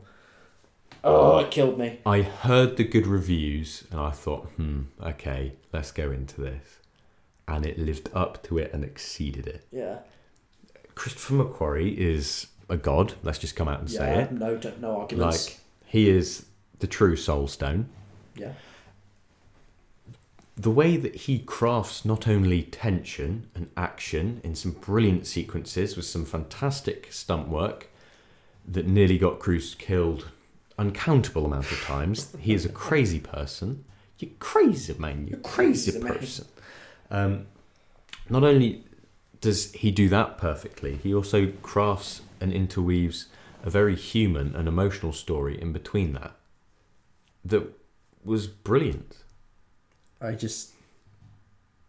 can't even contemplate how this film was better than Rogue Nation, because that's one of the best action films ever made, and this did it within a single sequence. It beat the entirety of that film. This film was just start to finish, edge of your seat, definition of why you go to the cinema. Like, it was brilliant. You had a fun time. You enjoyed it. I would imagine you would have enjoyed it if you had a crowd. God, this film was good. My screening was completely packed. Oh, lucky shit! I would love to have seen this with a crowd. That'd been so much fun. Yeah, people cheering. There were like audible gasps of like in moments, and everyone was just like. It felt like the atmosphere was getting thinner because everyone was just completely engulfed. And I mean, they were filming this as they were writing it. Yeah. Like, they were doing stuff and thinking, oh, okay, we're going to have to try and work that into this and do that. And it literally, it's been likened to the Wallace and Gromit scene where he's just putting the track down as the train's going. That's the best analogy for that film ever. That's so good. I'm going to patent that. That's one of the best analogies I've ever seen. That's incredible, man. Oh, I can't stop thinking about Wallace and Gromit now. This was, quite frankly, the best practical film I think we've seen in probably maybe forever. We had our arguments about stunts last week. If I could go back and change it now, one of these stunts would have been it. There's only one shot that sticks out to me as blatant CG, and that highlight, like, it wasn't even particularly bad CG, but it just highlights to me how good the practical effects were, and the reason why they are so good, because it has weight to it. I get why they couldn't do that as a practical effect, but like, they've already tried. Tom Cruise already tried to kill himself enough, but it was the bit where they just had that tense motorcycle chase, and then he gets hit by the car and he rolls over. Was that CG? Can you not see? That looked practical to me. That looked like he took that. Oh, the bit where he rolled, it looked like he was suddenly weightless. Nah, that looked real to me, man. I think that was... I'll take your word for it, but in my experience, it might not have been CG, but it looked CG to me, where he then suddenly rolled and he looked a bit like in Mission Impossible 3, because there's that one bit of CG Tom Cruise in Mission Impossible 3. You know, it's also in the Harry Potter stuff where they look all elastic and rubbery. Yeah, I'll give you that a little bit. But also, with the big motorcycle chase, they could only close down that monument, that tourist attraction in France for an hour and 3/4. And they did that. And they filmed that. Also, in that scene, Tom Cruise's safety stuff wasn't working on his motorbike, and he said, "We don't have time, I'll just do it." Without insane. A helmet, and they just did it. Tom Cruise, you need to speak to a therapist, man. Do you want to die? He drove against live traffic without a helmet, with no levers, no pads. He crashed, he was done for. And he fucking did it. That was my favourite scene in the film, the motorcycle chase, for a good reason. That had me from start to finish. It was incredible. Like, just the fact that he was just able to make that work so well. It harkened back to the first Bourne film a little bit, when they made that car chase look so inconceivable but brilliant, and that was what this film felt like. That's why I so loved that scene so much. And yet, you can make the argument with this film that every single set piece was the best set piece. Like the halo jump, the bathroom fight, the helicopter chase at the end. Everything was flawless. Just while I loved the halo jump, it sort of felt to me where it was this big grandiose shot of Tom Cruise coming out, and then when they went into the thunderstorm bit, it looks like they went from real to soundstage to real. It might have all been real and they added in the thunder stuff like during around them, but that's what it felt like. Tiny bit, yeah. But like, again, tiny criticism. Like that's just all the criticisms here are just nitpicks. Like you can say like quite confidently, like that's probably the least impressive big set piece of the film, and yet still that's one of the greatest action set pieces I think ever put to film. Yeah, because it is that impressive. It's that and I love the just visual storytelling where they didn't even need to explain it after it was initially shown, when the mask's been huffed up and it's all steamed up. That's clearly when their oxygen isn't working properly. Yeah. And then when it just goes over to Cavill and his mask's just fogged up and it's like, oh shit, and then you just know exactly what's going to have to happen. And Cruise is just there like a bloody badass, then he plugs it in. I got so pissed off at Cavill when he was like, you lost your oxygen. Like when they landed. That's perfect. That cemented the character for me. That cemented the character. A film has to do really well to make me dislike Henry Cavill. He was probably my favourite part of the film. Like he was just... One of it, yeah. Like he was so good in this film. Like when he was playing that kind of like dickish, bumbling kind of side character, until then when they did the twist and it was him as the good villain, like the big villain. Like that was really good, really clever. Cavill did that really well, and while it was obvious, it doesn't matter that it was obvious, because there was that moment where it's like, what's going on, when Cavill's just revealed himself, and then it's suddenly like, no, but I was doing this, no, but I was doing this, no, I'm alliance with them, and then it was all like, what's going on? And then suddenly it just gets back to that simple, we're after him, we're after them. So I like how it sort of muddied the waters a bit. And I think something else that this film did amazing is that they were saying this a lot on the taglines, like this is the culmination of everything that's happened in the previous films. There was so much of this film's like for you to enjoy if you were a fan. Like like callbacks. Yeah, so many callbacks. Like there's proper Ving Rhames is back in it. You've got good stuff. He has stuff to do again. He was Michelle brilliant. Monaghan was great in this film. I didn't think she'd be coming back to do a lot, but she was really good. Yeah. Like they brought back Sean Harris amazingly from Rogue Nation. He was even better than he was in Rogue Nation. Your mission, if you choose to accept it. He was just so fucking chilling in that role. It just killed me. Like, even Simon Pegg, who had less to do than the previous film, was still brilliant and still had great things to do. So that's something McQuarrie does excellently. I know I'm just going to be gushing about McQuarrie and Cruise. Yeah, we're going to do it for us while lives, quite frankly. But he knows what to do with side characters, because Tom Cruise is off in the big climactic bit on the helicopter. He's off doing the big like stunts and what have you. But there's still Ving Rhames and Simon Pegg and everyone. What they're doing is still important. They're not just suddenly on the sidelines, which has happened in, for example, Mission Impossible 3. There's that forgettable English bloke. Yeah, whereas here, you know exactly what's going on. They're given important things to do. And while they are still depending on Ethan Hunt, they do it in a good way where everyone still has that moment. They say we're a team, and I believe it. Like you hold that notion and you agree to it. Like they say in Avengers a lot. Like they say like all Avengers assemble. We're a time like it's bomb. only you really get the cool characters, whereas with this they all get their moments. They're all instrumental in the success of the plan. It's not just Tom Cruise running off and chasing the villain. It's Ving Rhames to Simon the Bomb. It's Rebecca Ferguson discovering where she's brilliant. He is. And then it's Simon Pegg coming in to help us so the bomb can be stopped. All of them had a part in it, and it makes it feel perfect. This is where my main criticism, still small, comes into it. I feel like at least one character should have died. Like, not talking villains, but talking one of the heroes on the team. I was thinking Luther was going to go at certain points. I thought he was going to get at certain points. Because they gave him a hell of a lot in this film. Like, some of those emotional moments, like especially when he's talking to, like, Elsa. That was when I was, like, thinking, yeah, they're kind of building this up. And yet Alec Baldwin went.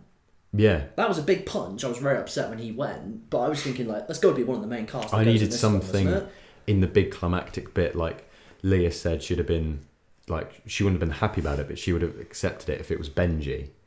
No, I don't think Benji should have gone. I think. I'm glad he didn't. Yeah, of course not. I think if someone should have gone, it should have been Luther, because they built him up so much in that film that would have made sense almost thematically. But, like, don't get me wrong, I was upset when Alec Baldwin went. Like, I thought, oh man, he's a really great character. They've just made him part of the team somewhat. That's really cool. They've developed him, and he's like now barely in it. But there are so many threads, especially in the climactic bit, that keep amping up the tension. Like, for example, when Benji is there and he's on the news, he's like, yeah, and then their fight's happening. There are so many things adding on top of each other, and then it just all works out for them again. Yeah. And they even make a joke of it at the end. This worked well amazingly with Infinity War. Like, where I watched that film and it's like I said, we didn't have a moment to breathe. And this one you've got moments to breathe, but in the action sequences you've got no moment to breathe, because it was just thing on top of another, thing on top of another, thing on top of another. Never did it feel clunky and stuffed in. It all felt fresh, it all felt smooth, you knew what was happening. You were anxious to get back to them and see how the situation was resolved, to see how that climax came about, to see if they survived. And it was all just done flawlessly. I wish that they had done something a bit darker. Like, for example, at the start when the 3 plutonium bits had gone missing, and then on the news it said, oh, all 3 have been detonated. That's my only problem with this film, because it was just the most obvious turn in the world that it clearly hadn't got clearly wearing the masks. Yeah, I thought for a split second, did they actually? That really? Means that there's weight to it. It's living up to the name Fallout with the radioactivity, and then no, it wasn't. But I wish that at least... No, I thought that it would have been good if at least one of the bombs went off. Yeah, that not necessarily where the characters were, but if while they didn't have them, one of them went off, and then that incentivized them more to like get really the other 2 back. But if Christopher McQuarrie, before they released it, if he came up to me and said, what are the 2 things you'd change about this film? One would be the hook on the helicopter at the end. I'd make it slightly bigger, and I'd make it catch on a bigger bit of rock, because that was the bit where the whole crowd going from what's going to happen, like when it caught. Yeah, that's the moment where everyone was like, oh, okay, all right. But I would have made that slightly bigger so it looked a bit more feasible. Yeah. But I mean, I was still enthralled by it. I was still in it. I couldn't. My brain was kind of just like, how the fuck did they set everything up just to shoot it all on that cliff? Just how did they set that up? How did I love the little callback where he was on that cliff, and then that's like at the start of the second one. Yeah, exactly. Yeah. But I also wanted when his wife's talking, well, his ex-wife's talking to him at the end, and he's lying there in the bed, and then there'll be a tight shot on them. You can tell that they both want to kiss each other. No, they can't. But then they can't, because that's the job, and he can't feel, and he can't have family or relation. And then as she's walking out of the tent and his team come in, her husband, Wes Bentley, gorgeous man he is. We'll get on to Wes Bentley in a minute. He comes up and he sees his wife, and then they kiss, and then they just walk off. And then Wes Bentley sort of like calls back to Tom Cruise, like, oh yeah, I hope everything's all right. And Tom Cruise, like Ethan Hunt, just has to lie there and watch one of the only people he's ever loved and trusted just with another man. And that would have broken me, Hunt, and the audience. I think they did it well enough in that first scene, though, because like you can just see he is such in pain, like in having to put on that smile, and having to focus on the mission, that you can see just so clear. It's like, fuck, like he is in. I did like the little guardian angel line, because you're like, really works. So was he protecting her? Was he one of the spies that was like supposed to be keeping tabs on her and protecting her? Then at the end they're like, oh, we have a little guardian angel. He's just a regular bloke. I love that. Yeah. That was actually another scene I really loved, when like Tom Cruise, Ethan Hunt, it's difficult not to call him Tom Cruise, when he's hanging from the elevator, and then Michael Lark just puts the photo of her on the floor. God, that killed me. I thought he was going to shoot the photo, but... Yeah, but damn, that was an interesting scene. I want to make a point as well, like that's why I think the Ilsa character works so great, what you said there. It's like, it's one of the only person that he can't love, because he knows what the job is, he can't feel. That's why they work so well together as a couple, because they both come from the same place. Like, they both know that this is the job, and like you can see it so clear in this film. Like, in that scene where he's asking, please walk away. Don't just do this because it is going to get you killed. Please do it because I care. You know I can't say it, but you can clearly see it. Even though the shot... You can tell she wants to. Even though the shot was in the trailer, I was still surprised when he hit her in the car. Like, obviously she was going to be alright, but... Yeah, that was something that, because it's like, let's put in the job first. Also, a moment that I absolutely loved when they've just kidnapped him after the big heist bit. They've just kidnapped him, they're getting him in the car, they open the doors, and the police officer's there, the policewoman. Yeah. And then they're about to shoot her, and you can just, and Tom, like Ethan Hunt's like, por favor, please go. And then they're about, and then he just goes, and he like. That was supposed to be such a big part of the film, because you know Chris McCrory, like, he's come out and said like the whole plot of this film was meant to be a lot more about the fact that he's trying to keep his cover. Like, he rewrote the film, like, because a lot of the film was him meant to be keeping the cover and like trying to maintain the image of I am Michael Lark, but he kind of realised it just doesn't work for a Mission Impossible movie. But that would have worked amazingly if they kind of kept going that plot thread, because it was really strong. I could see that plot thread working more in a Bond film, for example, where Bond, who isn't afraid of killing more people, he then has to compromise someone, and he'd say he even has to kill his own Bond girl, like in Skyfall. I see that working a lot more in a Bond rather than in Mission Impossible, because in Mission Impossible, Ethan Hunt's always trying to be the good guy. He's always trying to do the right thing. Yeah, exactly. And it pays it. Like, he pays the price for it, because... Yeah.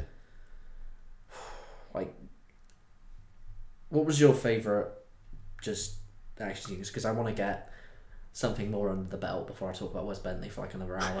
Like, kind of what was, besides, of course, like, because we don't even need to talk about the helicopter sequence because it was the best thing just ever made. What was your favourite action sequence? There was something about the helicopter scene that I wanted to go ahead. raise. Something why practical stunts and effects work so well. You know that he's in a harness and that they've just removed that. But when he's on the bit of the rope and he's trying to get to that, get to the foot of the helicopter, and he's just trying to reach and he's trying to swing and he just can't make it. Again, edge of your seat. Yeah. Because there's just something about practically being there. And then when he falls down, you're like, oh shit. And there's like that, it's just, you clearly know this is just every single piece of him is like dedication to the craft. It's like, do you remember when they did the Graham Norton show and it was like that, the car storm? And it was like they had the freeze frame in that shot where he's hanging on the edge and there's clearly no driver.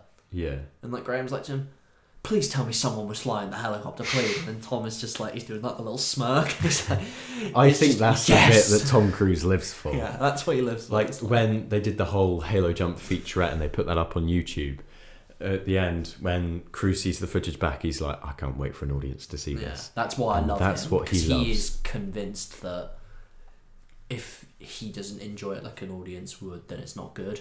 Like, I think that's why I love him so much, because he is just wholeheartedly concerned of whether we're going to enjoy it. Like in The Mummy from last year, pretty poor film, but one of the bits that people remember from it, if people do remember anything about it, is the plane bit, because they actually did that with the plane. Like, he convinced the studio to do that.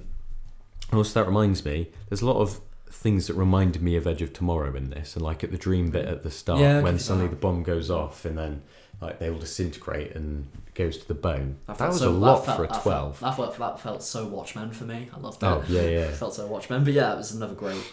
That was a really great cold open, and the fact that like immediately after it, like, it's him receiving the package, like, oh, your mission, should you choose to accept it. Like, normally those are so kind of like upbeat expositional moments, but in this it just felt so dark and twisted. Like, it just felt like he's just woken up from hell. It's like, oh, please don't make me go back into this. Please don't.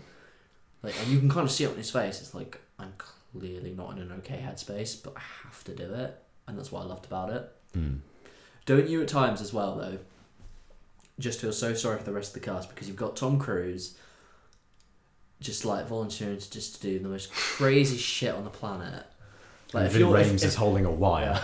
If you're Simon Pegg, if you're Rebecca Ferguson, if you're Henry Cavill, if they say, do you want to do your own stunts? Do you want to try this? Like, you've got no option but just to say yes when you're like spending screen time with Tom Cruise. Yeah, it's like, just like, Simon you've got Pegg, to do it. when he comes off the noose bit, he hits down on the floor pretty hard. Does, like, I'm convinced they had him strangling at certain points in that film. Like, he really did that, and that's like, oh. Like, I don't think that Simon Pegg or Rebecca Ferguson were acting when Rebecca Ferguson was like, what's he doing? And then Simon Pegg's like, I find it better not to look. I wish that was just like a really improvisational thing. It's like they just taken off and they hadn't told her. It's just like, right, Peg, do your thing, man. Oh, God. But I think we need to address the highlight of clearly just the highlight of the film. There are many movie characters that I think touch us. Darth Vader becomes, quite frankly, one of the greatest villains of all time when you see the terrifying acts he does. Mary Poppins becomes the characters for the ages when she just shows the lightness and the goodness of her heart and her ability just to shape people and to help them feel better. Pronunciation of supercalifragilisticexpialidocious. Thank you, my friend. But there was a man in this film that Wes Bentley portrayed, and within seconds he solidified his reputation as the greatest all-time movie husband. Wes Bentley isn't a man who is given the biggest roles in the world. Wes Bentley is a hard-working man. Wes Bentley is a beautiful man. He has a beautiful beard when achieved. He was great in Interstellar. He was fantastic in American Horror Story. He was probably my favourite part of the Hunger Games movies, even the first one he was in, with his really weird beard that I was thinking, I want that when I grow up. Admittedly, I was 12 at the time, but hey. In this film, he was perfect. The funniest scene in the entire film is when he's there shaking hands with Tom Cruise. That's so good. I wanted him in the whole film. I want a spin-off.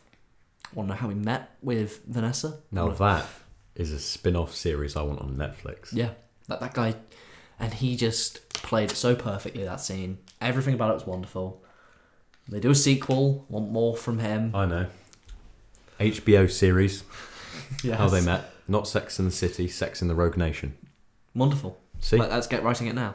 Let's call HBO, seriously. We can get J.J. Abrams to produce it. Yeah. He produces everything these days. He'll put his name on anything.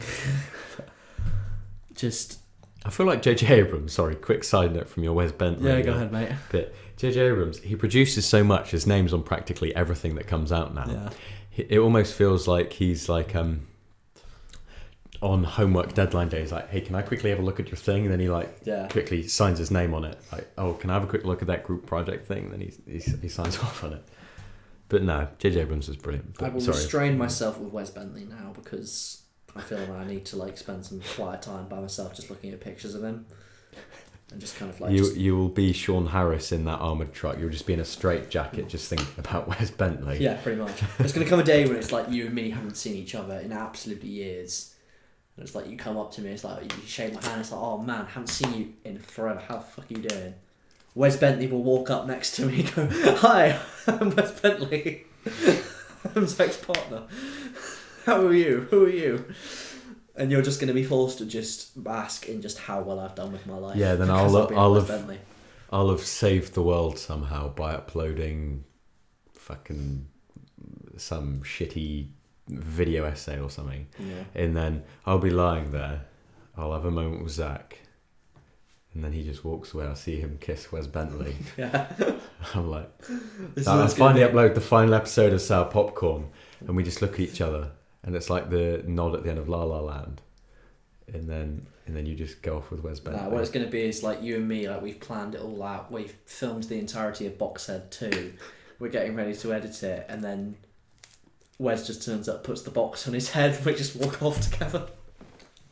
Now I'll be editing all the footage we filmed for Boxhead 2, and then at the end I'll be like, hang on, I don't remember this footage. Boxhead takes his head off, and it's just Wes Bentley the whole time.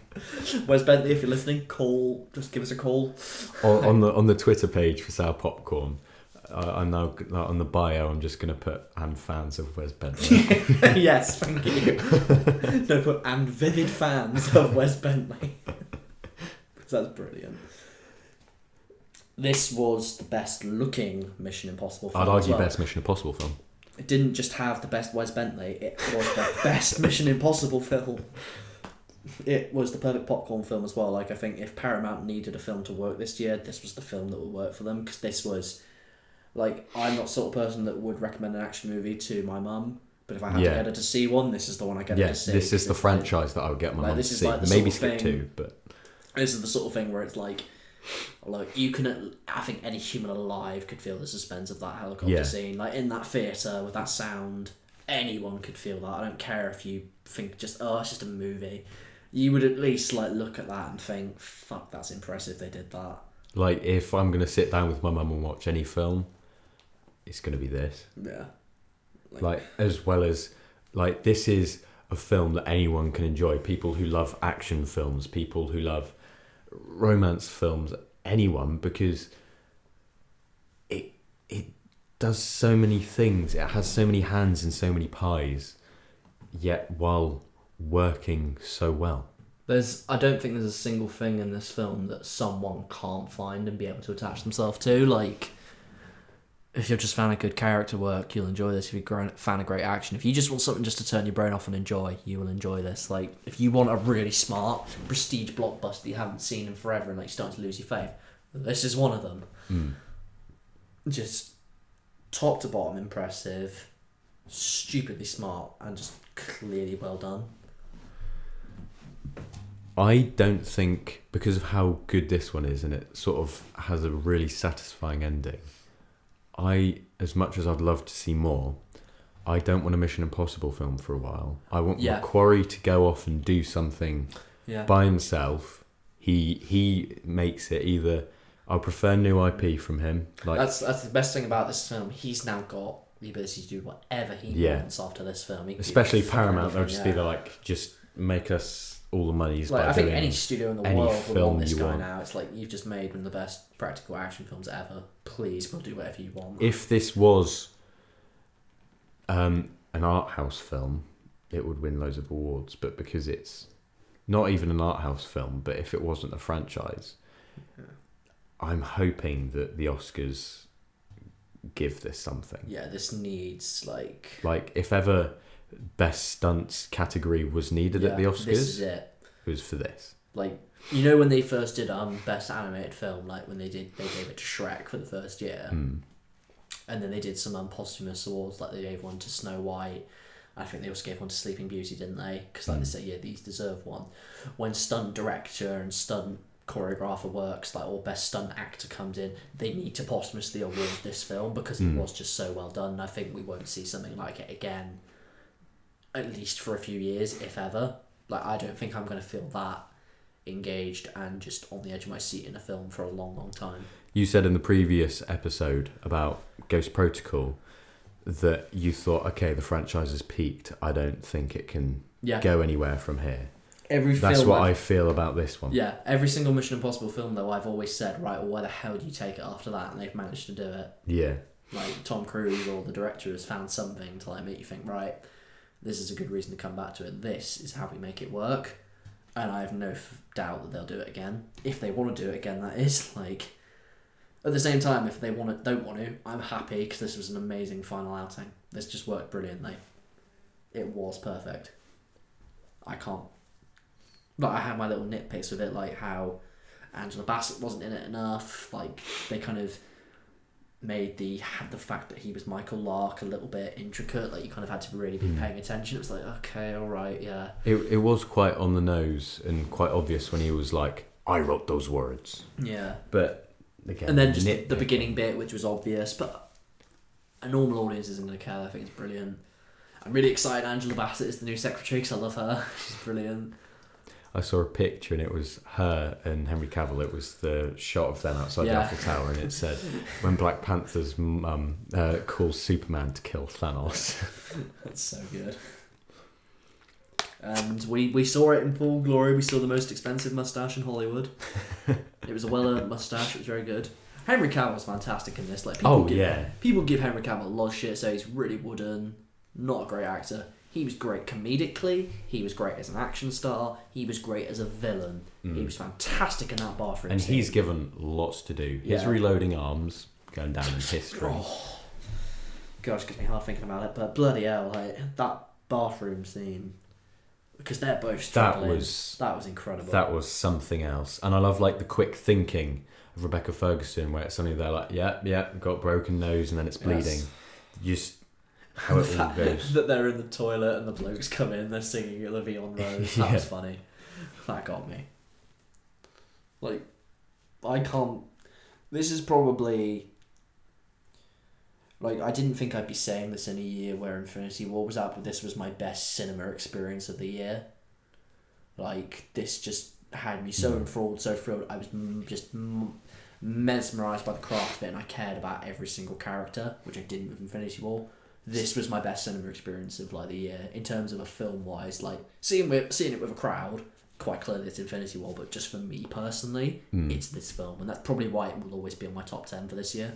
Something I've noticed about this year in general, so 2018, year of film, there have been some absolute gems, and there have been so many like duds where it's been a good film, but you forget about it. Yeah. Whereas, but something it has been good at is the cinematic experience. Yeah. The crowd film is clearly returning this year. Yeah. And it works. And that is fantastic. Because it's like, yes, you can see this at home, and yes, it is still a fantastic film. You're still going to feel all the tension. But there is just something about seeing it in the cinema, in a theatre, with the crowd going. It's just beautiful about it. Yeah. I can't put enough good things into words to say about this film. I'm absolutely desperate to see it again. Like, I'm ready. If it was playing right now in a theatre and we could go, I'd be there. Yeah. Like, honestly, this is a film I think we will look back on, and this is the sort of film I think, quite frankly, that they will use to teach people how to make film. Particularly if you're looking to go into action. Especially analysing certain scenes and just... Like, there are certain films that I hold as, like, paramount when you're learning how to make action. Like, you look at Die Hard, you look at Terminator 2, you look at bits of Predator. This will now be in that category. Rogue Nation was before that, but now this just is wholeheartedly not only the best Mission Impossible film, but in my opinion, quite possibly top 10 for action films of all time. Like, I know it's been, like, I know it's only come out like a month ago. I know it's really soon to say that, but I'm honestly that confident of it because it was just so amazing. And I think Paramount needed a win, and this was clearly it. Yeah. Like, I think it's doing really well at the box office, and I'm so glad. Yeah. Like, because even a month after, my screening was packed. Yeah, that's a fantastic fall, in all honesty. Yeah, because a lot of films like Blade Runner 2049 and some other fantastic features aren't getting the box office returns that they need or deserve. But this one, I'm glad that this one's doing well. This was perfect because there wasn't a Minion in it, there wasn't an Avenger, there wasn't a fucking Disney character. Where was Jeremy Renner? Yeah. No, Jeremy Renner was supposedly off doing stuff for Avengers, but then he wasn't. Yeah, but in this. He wasn't in Infinity War, he wasn't in this. What's going on? I think he just booked the time off knowing he'd probably be unavailable, and then it was like, oh, I could have been in this. But even then, I think, where would you even have put the character? Like, there was already so much. There wasn't enough room for Jeremy Renner on top of it. Yeah. But hey, I'm just astounded by how good this film was. Like, this will be, unlike Antman The Wasp, where I wasn't thinking about it. During Antman The Wasp, I was thinking back, there was like moments where I was getting bored, just thinking about how good Fallout was. I was just thinking about that, and it was like,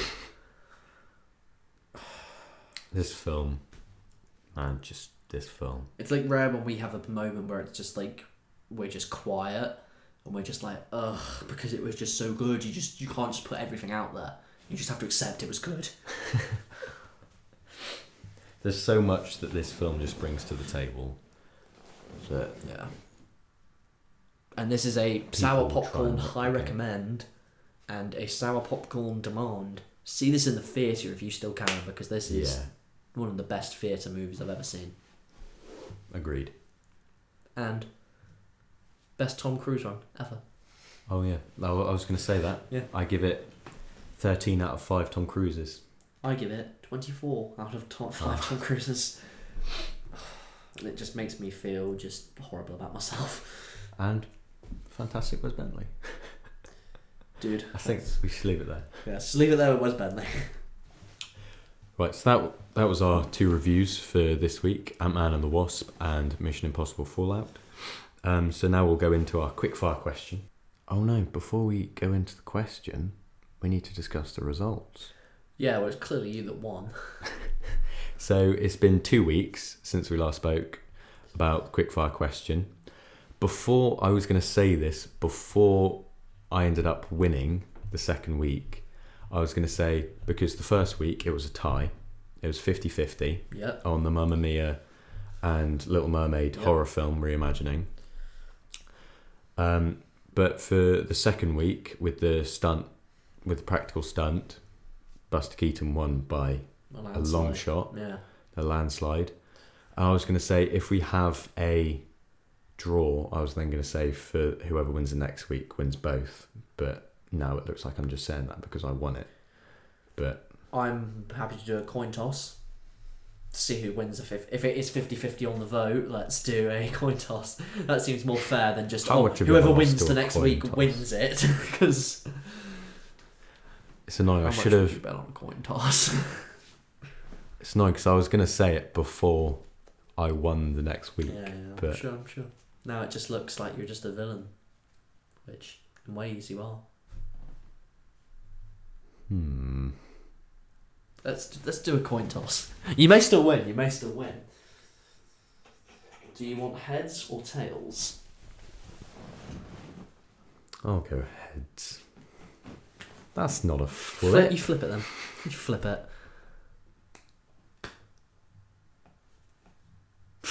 You're such a showman, mate. You're such a showman. It's heads. Well done, my friend. So you win both. So what does that put you at? That puts you at 3-1, isn't it? Yeah. That's good. I'm liking that. Right then. So we move in to this week's question, which I'm kind of already sweating about because I can tell you've got something clever up your sleeve.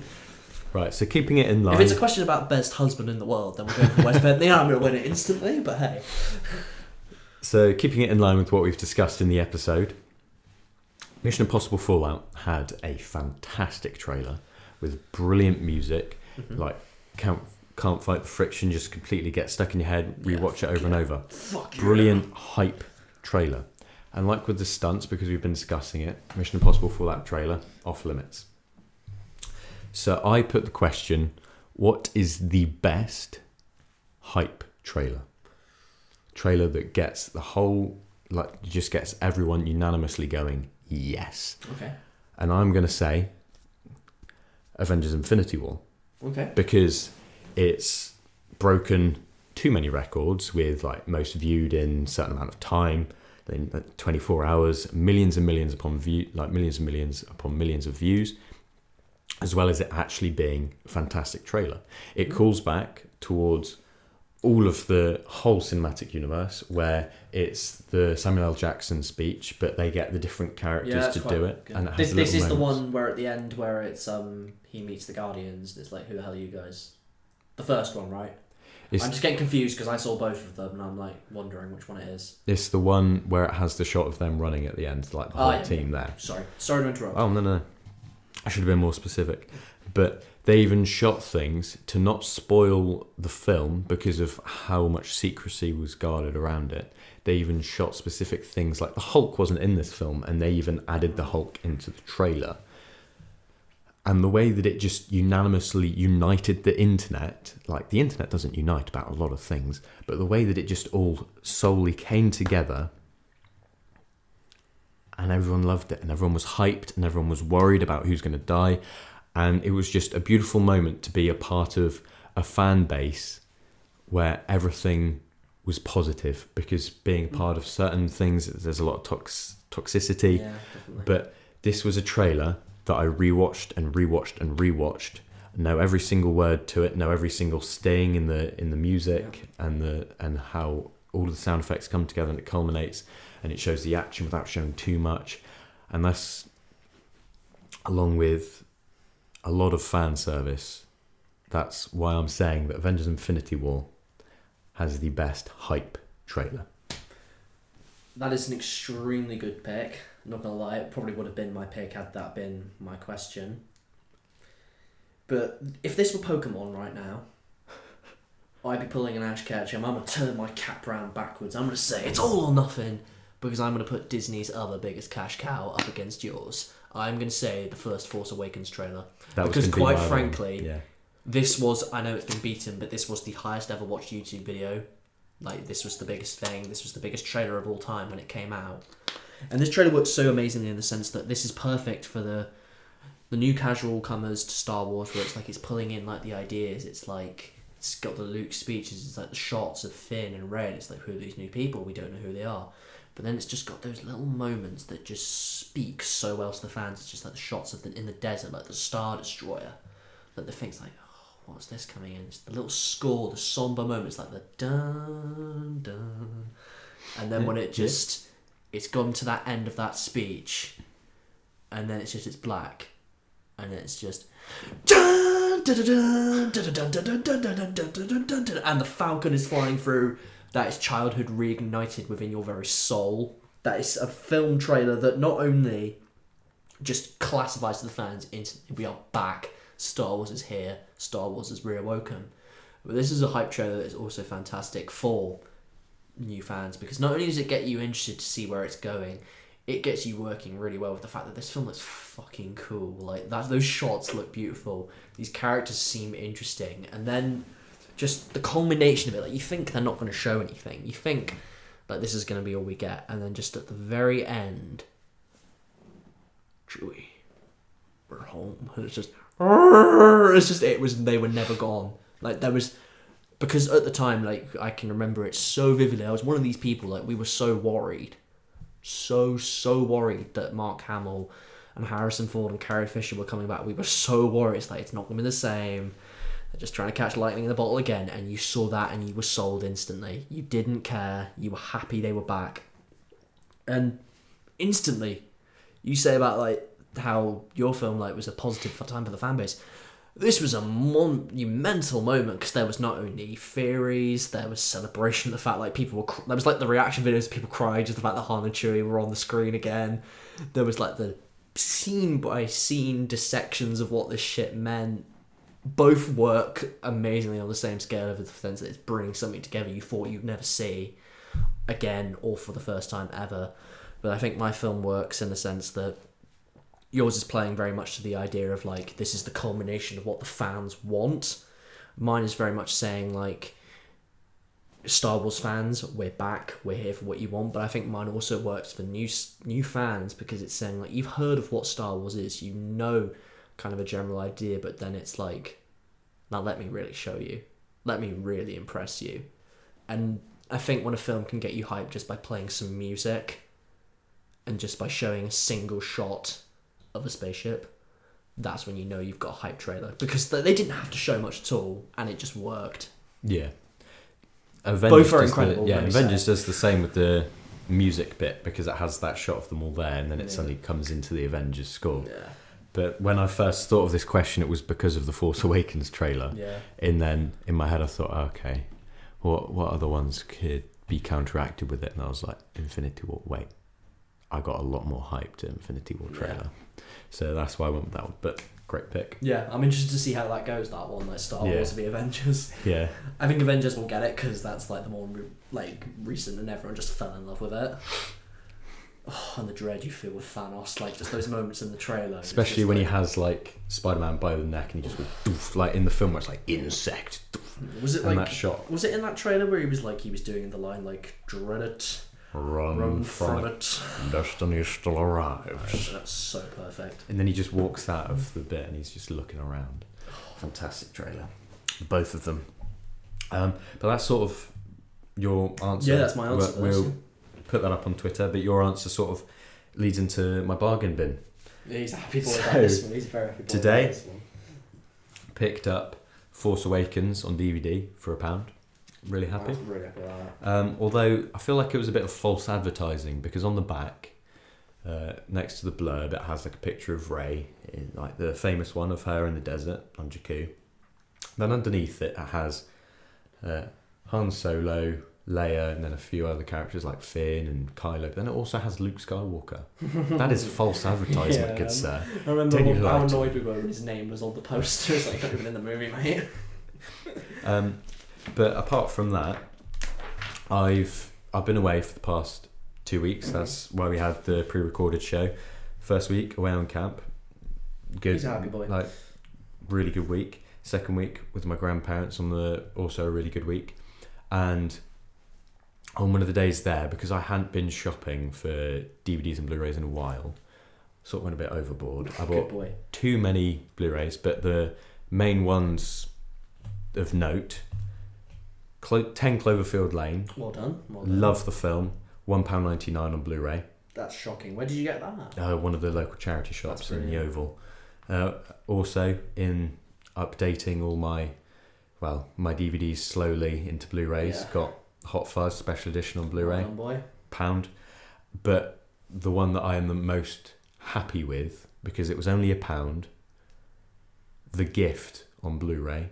Absolutely love that film. Joel Edgerton's directorial debut, fantastic. If you haven't seen it, check it out. Make sure you do.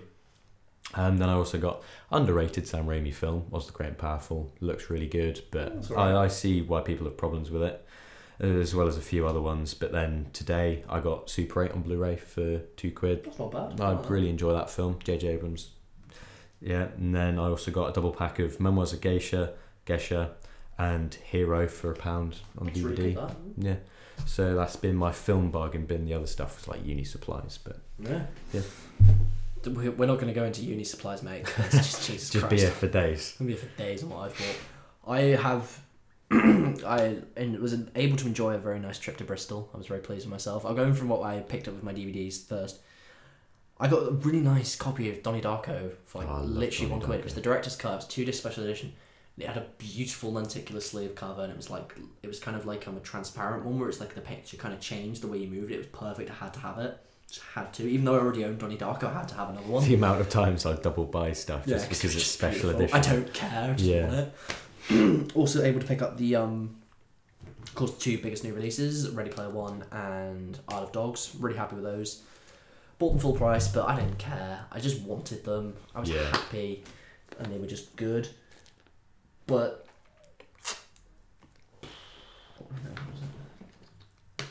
yeah, but particularly my 2 happiest purchases of the season.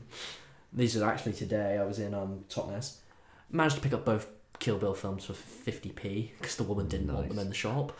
So happy, just to get those because they're 2 of the best ones ever made. But I didn't just go for my DVDs. I managed to get some cool stuff in my room. I did manage to pick up 3 original print, sort of beautiful posters for 3 amazing horror films. Godzilla vs. the Smoke Monster with some beautiful Japanese typography. I got a beautiful Exorcist poster which fills my heart with joy, and my Evil Dead poster, which is just... These will be going up in my room. I can't wait to have them in the background of a video or something. They are gorgeous. So happy with them. And we got to Forbidden Planet, and it was actually the first time I was actually disappointed with what was at Forbidden Planet. Yeah. Genuinely, I was a little bit upset. There's normally always 4 or 5 purchases from there. I only made 1 purchase, which is upsetting. But it was reduced. Normally, online, it's about £23. I got it for 12 because there was a sale on, which I was so thrilled with. And keeping with the Godzilla theme, I got my absolutely beautiful Godzilla Big Fig because it is my pride and joy. No, that is beautiful. My beautiful Big Fig. It is the most beautiful Funko I own, and I'm so happy with it. $12.99. That was so happy. And it was a choice between that and the Alien Queen, and it was the alien didn't look like a Funko. Yeah. And it was I want Godzilla because I had the poster already, so I kept the Godzilla theme. But yeah, that's basically my bargain bin for the week. Interject quickly. I got one of those classical cinema signs where you get all the letters and it has the light behind it. So fantastic. when I do film reviews and stuff, I'm going to put the name of the film and have it in the yeah. background. I did actually order a light box as well. One for when we do a premiere. I've actually bought one of those. That was when we do the 24-hour film challenge. When we do the screening at the end, I was going to put premiere. That's wonderful. Yeah. But yeah, that's pretty much been my bargain bin for the week. What's Appertaining has been kind of good. Me and my sister, we're watching pretty much all the highlights of American Horror Story again. We made it through Roanoke, probably my favourite at the moment because rewatching it was great. We did Cult, we did Hotel. We've now got the original 4 to get through. It's kind of a nice thing to do. American Horror Story is not one I'd watch with my family.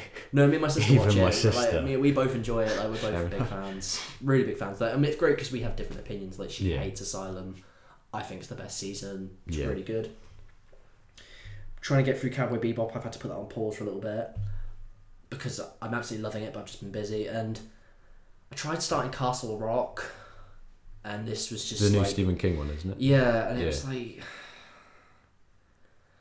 just kind of nothing happens. Like it kind of sets up really cool premises every single episode, and nothing ever comes of it. And I feel like this would be a perfect show if it was the sort of show you streamed, but having to wait for it weekly, I'm forgetting what happens and I'm not interested enough to keep it going. If it was like I could watch the whole thing in one go, I could tell I'd be enjoying it a lot more. And it's upsetting because they've just got such a great cast, they've got great talent involved, the fact that they're able to use the mythology and the lore. Like the title sequence is like literally Stephen King fans, just gives you a big boner. Like I think I'll wait for the whole. They mentioned series. Cujo, they mentioned The Shining, Shawshank Redemption, Misery, like Stand By Me. All of them are in it, and it's just like literally even one of the main characters is called Jackie Torrance. Like that should set me on fire, and yet the show just kind of doesn't. Yeah. So I'm excited to see where it goes, but it just hasn't gotten anywhere yet. But yeah, that's pretty much it for me. With my What's Appertaining, I've been away, so I've just downloaded some of the films on Netflix, watched Adventureland, bloody loved it.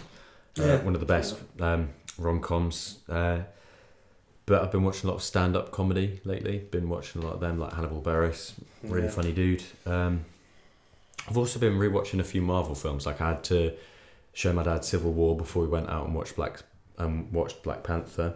It actually made me appreciate how good some of them can really be, especially with the contrast of Hannibal. Yeah, brilliant.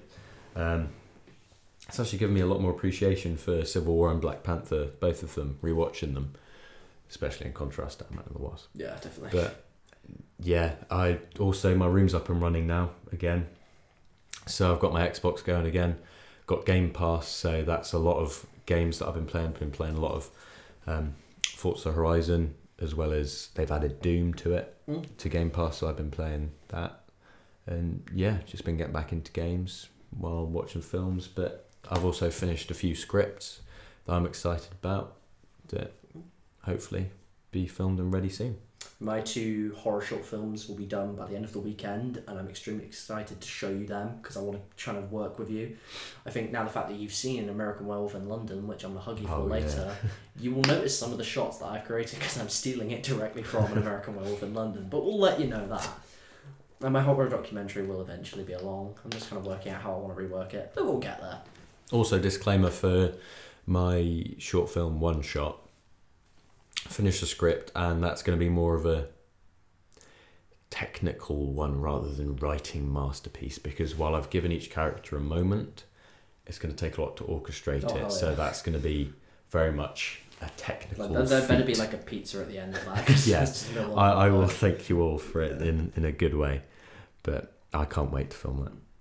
I think we move into the recommendation now, don't we? Yep. Now, it's my turn, isn't it? Yeah. Yeah, and the film I've got this week, I watched this, I think, 2 weeks ago, and while you were away, and I had to kind of like, I had to sit quietly for like a few hours afterwards because it kind of touched something within me that I've seen within my daily life.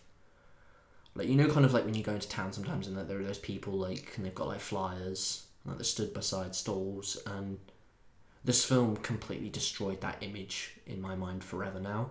I won't tell you how because I want you to watch it, and I think it will touch you in the same sort of way, and it will make you think just like, wow. This film isn't big on flair, like there's not a lot happens at all, but it is some of the best performances I've ever seen. The actresses involved in this I would honestly recommend for Oscars. They were incredible. And I'm really not one for films about religion. Like, I try to avoid them because they preach a lot sometimes, or like they paint a certain image in mind, but I think this is one you need to explore. This is a film about Jehovah's Witnesses and kind of their ways, and it's called Apostasy. This is a really smartly directed film. It's a really beautifully performed film. I honestly felt like this had come from a novel because there were certain character beats that I could just tell were incredible. And this is a film about how it's set on a family. It's got the mum and the 2 daughters, and that they're very strict. The mother, and of course, and the youngest daughter, they're very strict Jehovah's Witnesses, and they kind of have to adhere to the conventions of their religion, of the fellowship, as they call it, and how when certain controversies and, of course, a tragedy that I will not reveal strike their family, it's the testing of the faith, and it's told really smartly in that this brilliant sort of almost Tarantino-esque structure where it's in 3 acts, and you get time with all 3 of the main characters. Like, you get the middle child and kind of her experience of faith, the young girl, and then finally you get the mother, who I would honestly nominate for Best Actress for this film, because you kind of get an exploration, I mean, like, of just a lot of the film you're not on her side. Like, you kind of think like, oh god, just don't do this to your daughter, and then just kind of it changes so perfectly. Like, she kind of turns from a villain into that sympathetic just woman that you honestly desperately want to give a hug. And she's got so many beautiful moments in this that explore grief so superiorly in film.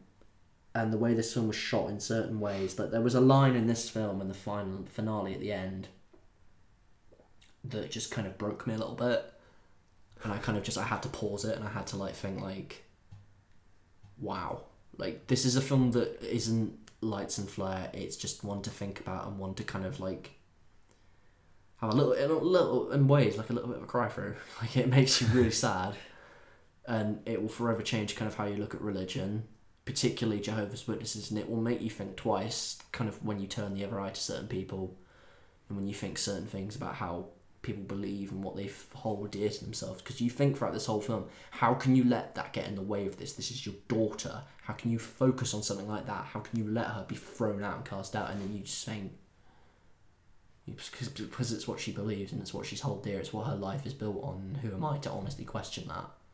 Highly recommend. If you were ever like an aspiring actor, this is acting 101. Mm-hmm. And this is just beyond good way to shoot a film and to do character work. This is a brilliant film, and I'm honestly appalled that it isn't getting more attention. If you can see this in the theatre, it is still out in some theatres. Try and get to see it, because it was just... I had to sit quietly for a few moments afterwards. So that's apostasy. Do your best to get out and see this one. You won't be disappointed. Promise you will. Yeah, it sounds really good. I can't wait to... Yeah, and it's short as well. Short as well. It's only 90 minutes. You can get it done quite quickly. But it's an enjoyable 90 minutes. Oh, nice. And I did watch Valhalla Rising. Fantastic film. Yeah. I had no idea Nicholas Winding Refn had directed that. Yeah. I love that guy. He also, that reminds me. He also directed, I saw it on camp. It's one of the ones I downloaded on Netflix. That was one of the things I was going to bring up. And what's Appertaining? He directed Bronson. Yeah, he did Bronson. I really enjoyed That's a great Bronson. film, isn't it? I really thought that was One brilliant. of Tom Hardy's best roles. But yeah, I'm glad you enjoyed Valhalla Rising. Hell yeah. Not Winding Refn's best, but definitely. Oh, up yeah, there. yeah. Definitely But- up there. Yeah. So yeah, that's pretty much my recommendation for the week. Highly get out there and see it, and just be nice to people from now on, man. Just be nice to people. So that's been... I'll wait for it to load. So that's been the 14th episode of the Sour Popcorn Podcast. Wow. Remember, we're up on Spotify as well as many other places where you'd normally get your podcasts, and we're still up on YouTube. And in the famous words of Charlie Brooker... Hang on a moment. Hang on a moment, good sir. How are we not hyping what we've got next week? How are we not screaming to the sky? How are we not telling the people? Ladies and gentlemen, we promised something on this channel a long while back. We promised the exploration of... We've been teasing it for a one while of now. the greatest television series of all time. We're going deep on Doctor Who. One of the longest running. We're going deep on Doctor Who. We are exploring the boundaries of time and space. We are going to be talking about bow ties. I'm going to be wearing a fez throughout the entire episode. You guys won't see it, but it will matter. We'll all be sat there in fezzes. You'll have no clue, but we're bringing on, quite frankly, like the biggest guest this show will probably ever have. Like, it is a reviled name on the internet. Like his He even with his fake promises online. Yeah. He promises he'll continue his videos, and he doesn't. Like insulter of rings, promiser Nicer of ring than anyone's ever fake made you. values, and most importantly, He doesn't kiss his forehead. yeah, the Doctor Who Expert 7 himself. So this is our official, cordial, and royal invitation, Mr. Doctor Who Expert 7. Yeah.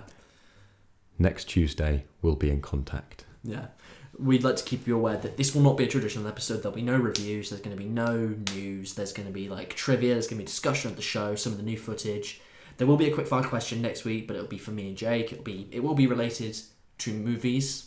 Like, it won't be related to the Doctor Who show, but it will be something related somewhat to the show. I've got a good question in mind, but we'll get on to that. We're very excited for this one. It will be a longer one. We don't know if it's going to be in 2 parts yet, but we've put a lot of work into this one. We hope you'll enjoy it. So Boulder, see you next Tuesday. I need a Doctor Who quote to end it.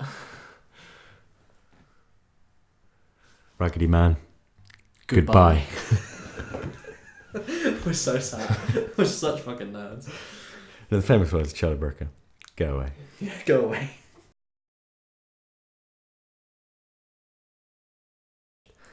There's been that thing going around Twitter at the moment, like, share a plot of your favourite film in 5 words, and I want to see how quickly you get this one.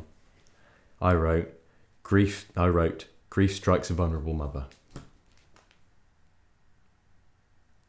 It's Hereditary, isn't it? No. Come on, it's one of your favourite films, man. Grief strikes a vulnerable mother. Once you get it, you'll hit yourself. I will hit myself. I always hit myself in this situation. You'll be Paul Bettany in the Da Vinci Code, just whipping yourself. myself. Grief hits a vulnerable mother. I thought this was going to be a quick bit. Bloody hell, what is it? I don't know. Just tell me if I'll whip myself. You know what I want to. Well, it's Babadook, isn't it? Yeah. Oh, god damn it, yeah. I'm sorry, I should have said that instantly.